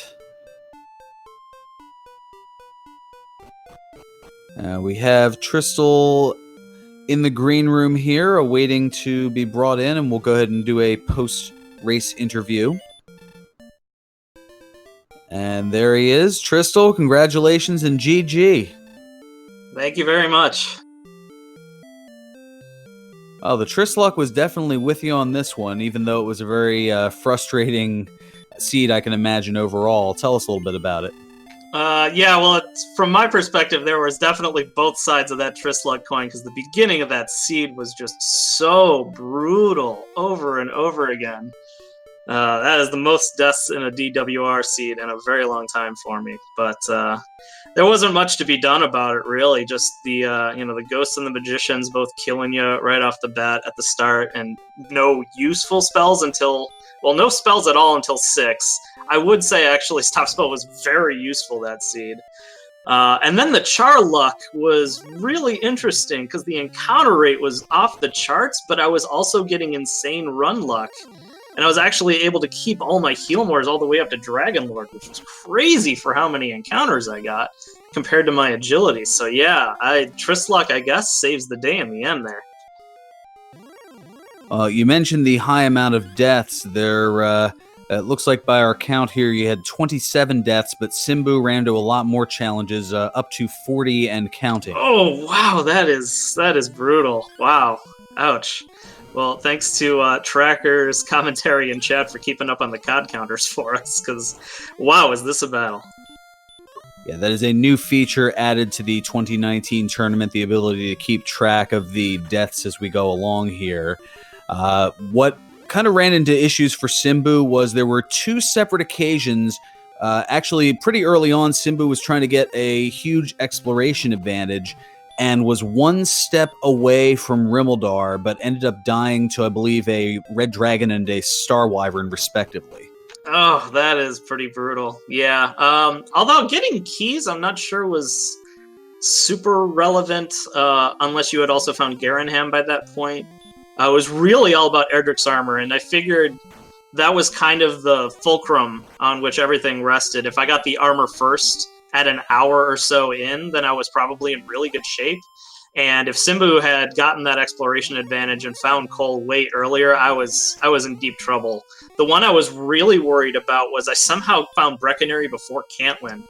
And if the town in Cantlin's spot happened to be either Rimmeldar or Cole, I knew I was in real trouble, but thankfully it wasn't. Now, that's a very fair point, and while that town of Cole was seen pretty much over the river, it was almost taunting the two of you in the earlier part of the race. Yeah, with the Red Dragons guarding it, it almost seemed like a losing proposition just to try and figure out what town that was early on. Even though I hadn't found Rimmeldar or Cole, or even a Hawksness was possible to help out, but kind of unlikely. With Stop Spell maybe leading the way there somehow, but yeah, I figured it was better to actually just try and find caves to try and find Erdrick's sword or magic keys as quickly as I could, but there really was nothing early on, so it was kind of awkward to do all that exploration and really have none of it pay off until I could explore eastward from Garenham. Well, I have to ask, because we were kind of speculating this in commentary and chat as well. Once you had full cleared the mountain cave, and you saw that as far as Erdrick's token, that it was down to 2 treasure chests, either in the tablet cave or deep in the grave, how concerned were you that you may have to double back there? I actually had a third option because I never opened the Rimmeldar treasure chest, and that was the one that really worried me because that was just clear on the other side of the world. Obviously, Garen's grave would have been a big time waster too, but seeing as how I hadn't found either Tablet Cave or the Jerk Cave yet, I figured I may as well just keep exploring where I was, and I hadn't found Charlock yet either too, so I just needed to do some exploring, and I wasn't high enough level yet, so I figured I could just kill things on the way, and then that's when the Tristluck happened, getting token right next to Jerk Cave in the exact order I would have wanted it, so that helped out quite a bit. I still had to find Charlock, but I had seen it across the river from the North Swamp side continent.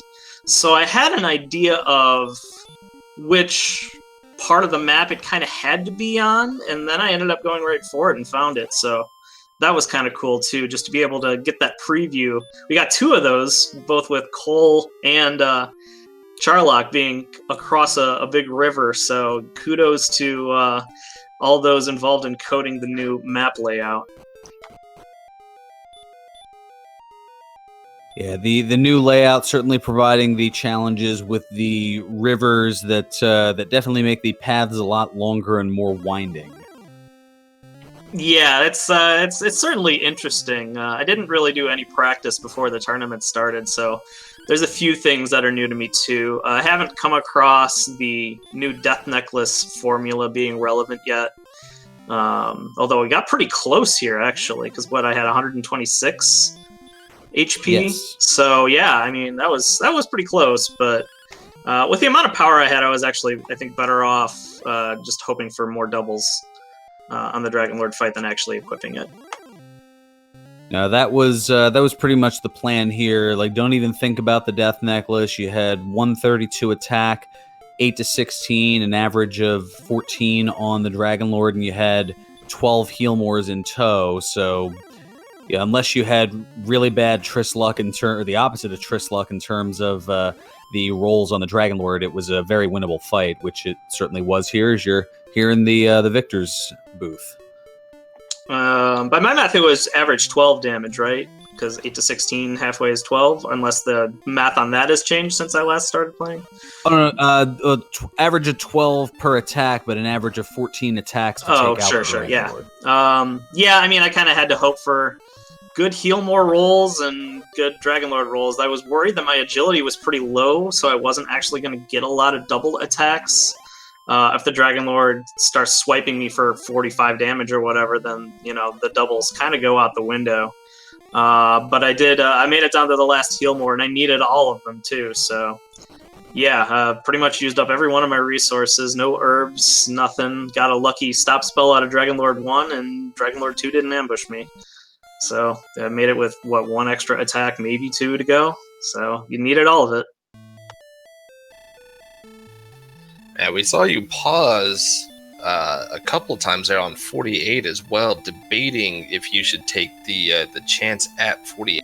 Yeah, exactly. I was trying to do the quick math in my head, looking how many Healmores I had left, knowing what my average damage was, trying to figure out exactly where the line was. And I think every time I had 48, I figured it was about 50% either way. And that with that, I'll usually just go for the Healmore anyway. Since I know I'm doing math ahead of time, if I get really far behind, I can always go to Hurtmore strats. So...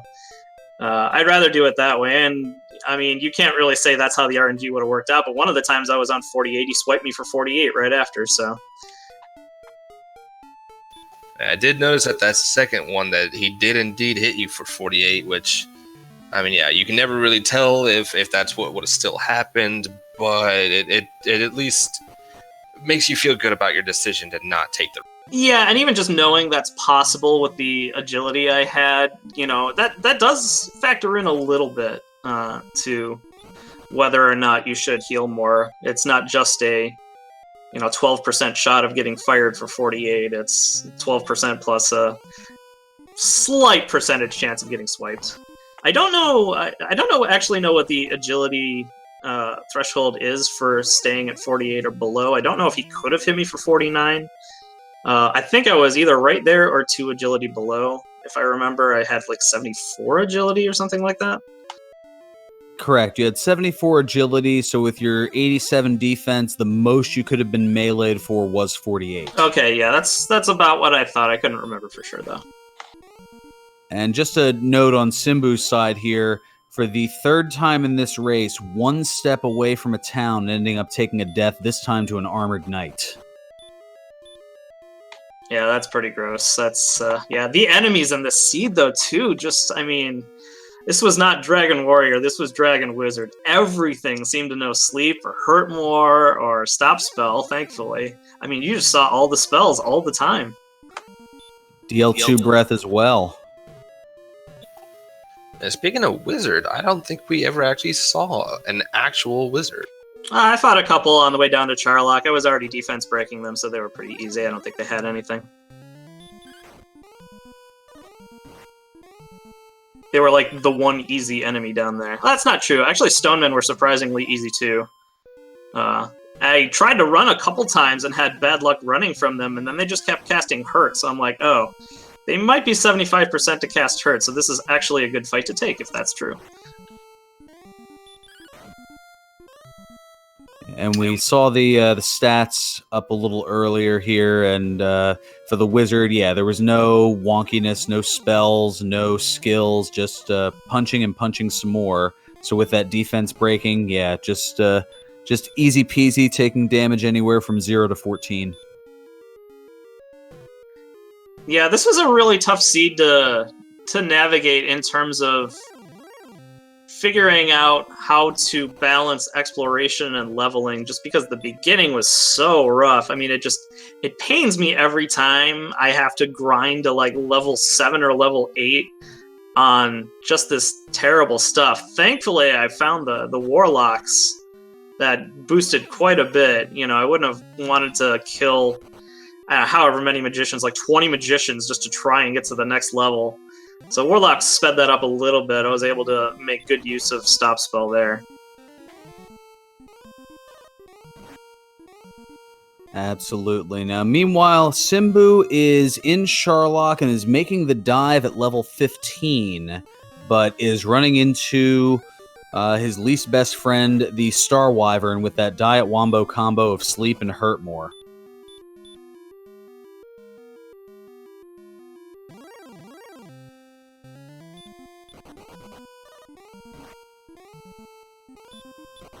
It has pretty much been a challenge. So looking ahead here, at least a little bit, now you are 1-1, Tristal, and looking at the field here for the potential drawings for next week. I mean, just looking at the names that are already in there, it is a rather challenging field to say the least. I mean, Centroid's in there, Couch 23, JJ Schmidt, Velavi, Cyberdark 86, Zarnax 42, Beta Strep, Fury SK, Tyrannex, and, well, okay, maybe not as much of a challenge as I'm part of that mix as well.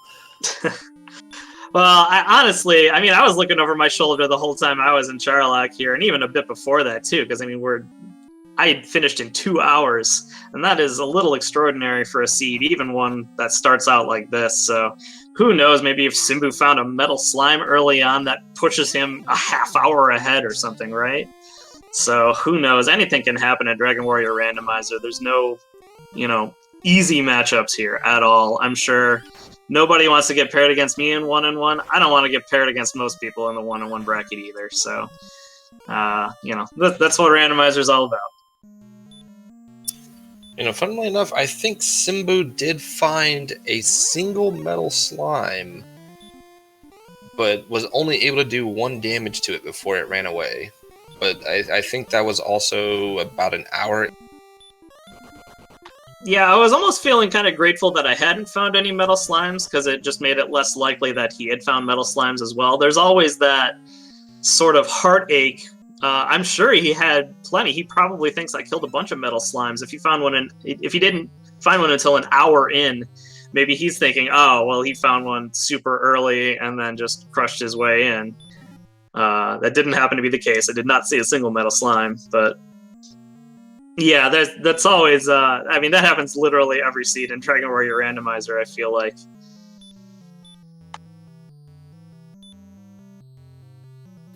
Well, with that fighter ring pickup, Simbu has opened every single chest except for the vanilla Erdrick sword chest. Which we confirm by process of elimination would have been gold. That's some really good work, guys, for figuring that out, because I definitely can't do that in my head. Oh, I can't either. I have it all written down. Sure. That's what's great about it. No, I'm not about to make that kind of admission. I'm just trying to give you credit. I don't know. I was fairly close. I had the thought that it was either herb or gold, but for unconfirmed, there was no more. Yeah, the pool allows for 4 herbs, and one was found in the Tangential Treasury, one was found in the Mountain Cave among those top 2 chests, and 2 were down in the bottom Charlock Pyramid.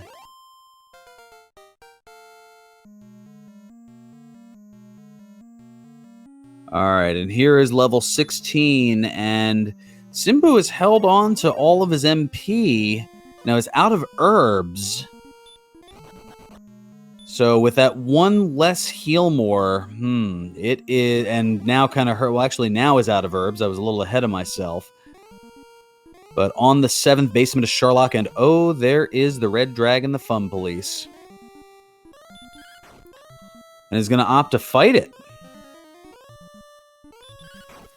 I guess he figures that with the stop spell chance, fighting it instead of trying to run from it's easy. Yeah, he ends up getting a flawless victory out of it, too, so that was pretty nice. I think that's a solid decision. If your goal is to try and make it with 11 heal mores, there's not a whole lot you can do with 74 agility trying to run from Red Dragons, usually, so it's tough. And now this one doing more attacking than stop spelling. Oh, no, there's a 3rd attack.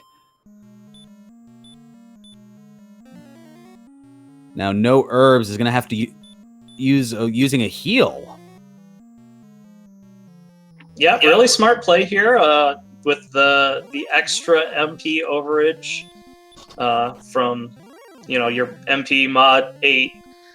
He's got room for 2 heals that doesn't cause him to lose a heal more in the final battle.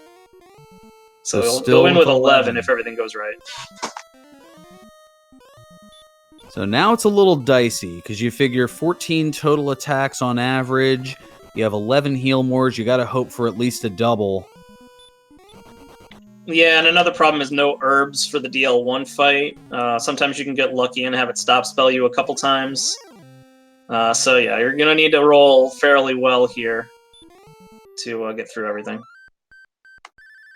And of course, there is the golem.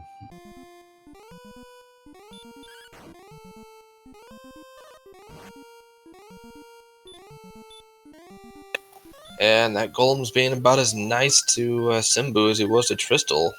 Going to sleep, taking a hit, waking.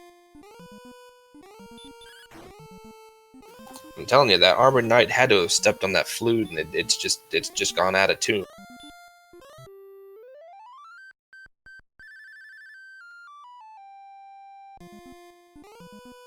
I think we had joked that the Fairy's flute might have been defective from an Armored Knight stepping on it along the way. Yeah, I hadn't quite blown all of the swamp muck out of it from when I picked it up. Ooh, and here's the last chance here for Simbu on this golem before, if it wakes up. Finally, it stays asleep long enough to be taken down. And realizing, uh-oh, out of herbs. Gotta burn one. I was about to say, that's going to be a lot of walk healing, and that is not something you want to do. Yeah, I mean, you have to burn the heal more here. There's no way you can walk heal that many steps. You generally don't want to walk heal any steps if you can avoid it.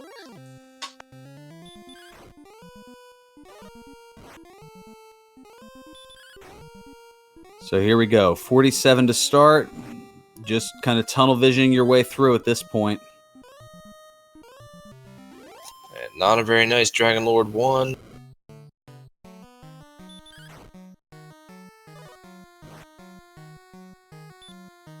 No ambush, though.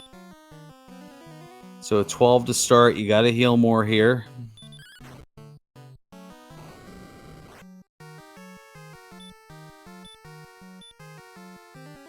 Double fire up to 20.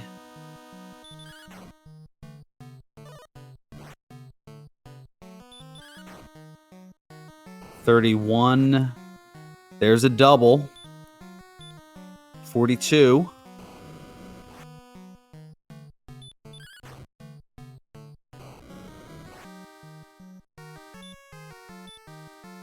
$53. Triple 11s there.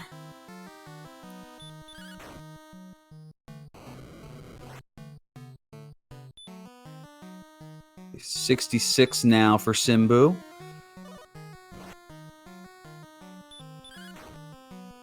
And worrying being down a bunch of heal mores here, perhaps debating.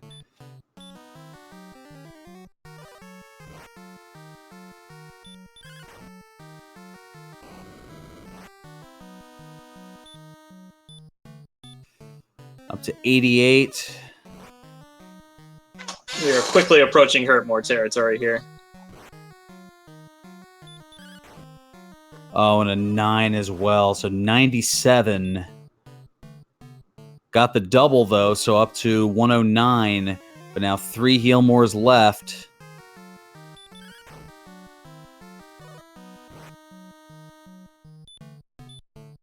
$119. It's going to be close. Needs a double here.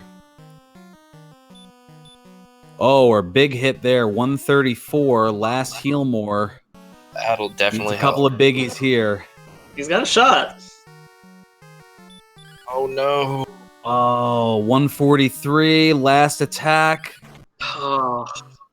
152. Whoa! He survives it. 163, and he does it. Wow. Wow, what a fight!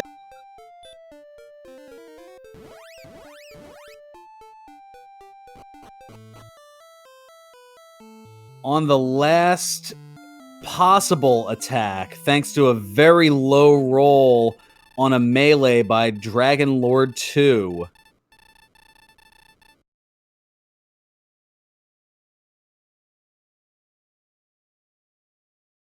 Get out your GGs for a heck of a fight for Simbu, who is going to finish as the runner-up, but in gallant fashion, with an SRL time of 2 hours, 24 minutes, and 50 seconds.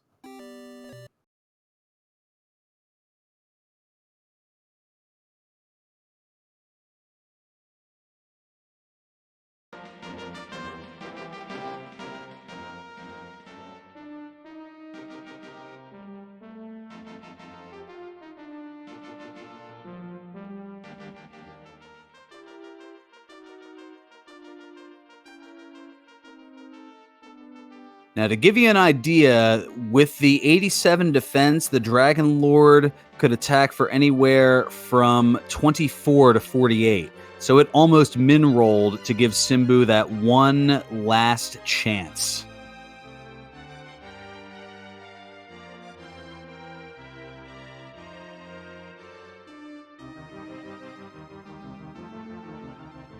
I mean, he had 29, so I mean, anything from 29 up into 48 in that melee. I mean, that was a lot of odds to beat on that one.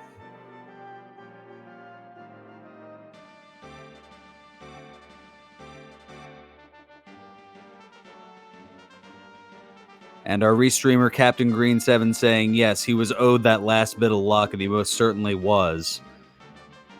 We're checking to see if Simbu wants to join us to have a bit of a rant about this, understandably so. Wow, 29 and taking a melee of 25 and having just enough. And Ryu putting a clip in the chat there of Simbu luck. And here is the aforementioned Simbu. GG, and a heck of a finish to that race, to say the least.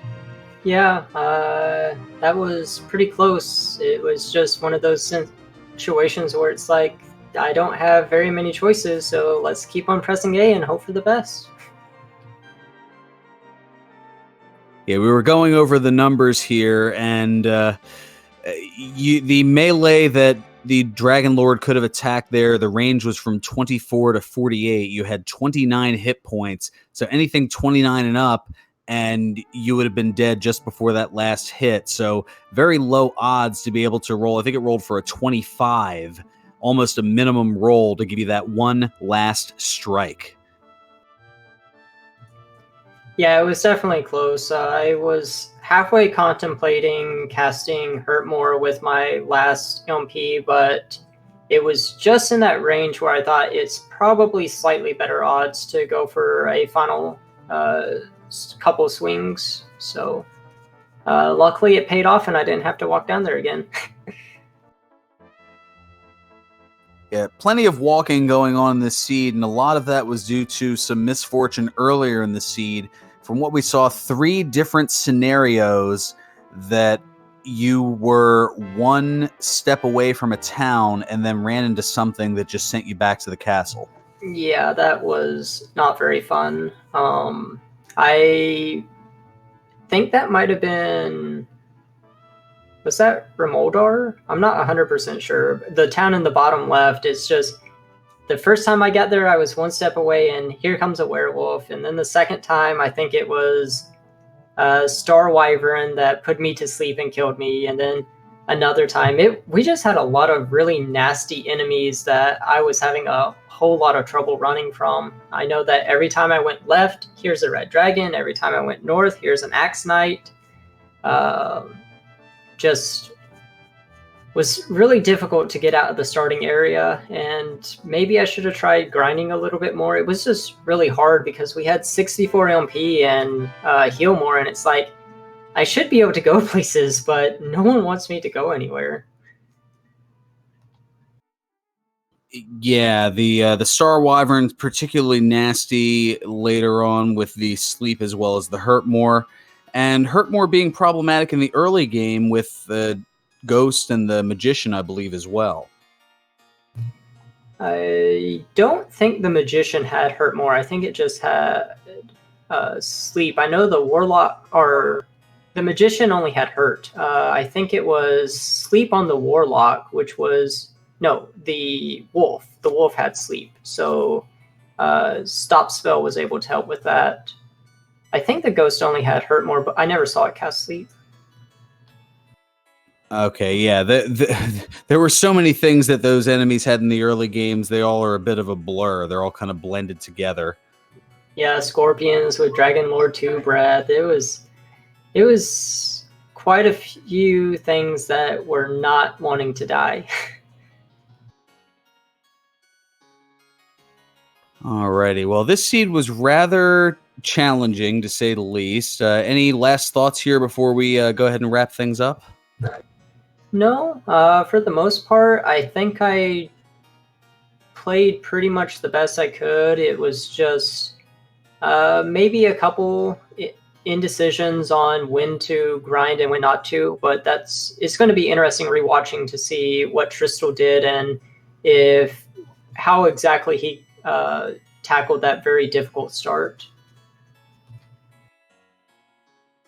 Yeah, difficult it most certainly was indeed. Now, a little bit of a rough go now, putting you to 0-2. Some of the potential competition for Week 3, as I'm looking here, there's the Amused Miniature, there's Sigma Fan, Chitin619, Tilo, CD Improv, the Seawolf, J-Man. I mean, there's certainly a lot of formidable matchups and certainly a chance to get in the W column next week.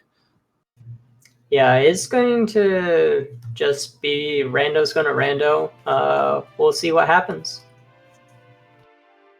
Absolutely. And Tristal, any closing thoughts here before we wrap things up? Yeah, well, GG to Simbu first off. Honestly, from the 20 minutes or so I was able to catch after the race while you were still going. I mentioned this in chat already, but yeah, I thought you played really great for somebody who's new to the randomizer. Knowing that you have enough extra MP to cast heal was actually pretty impressive.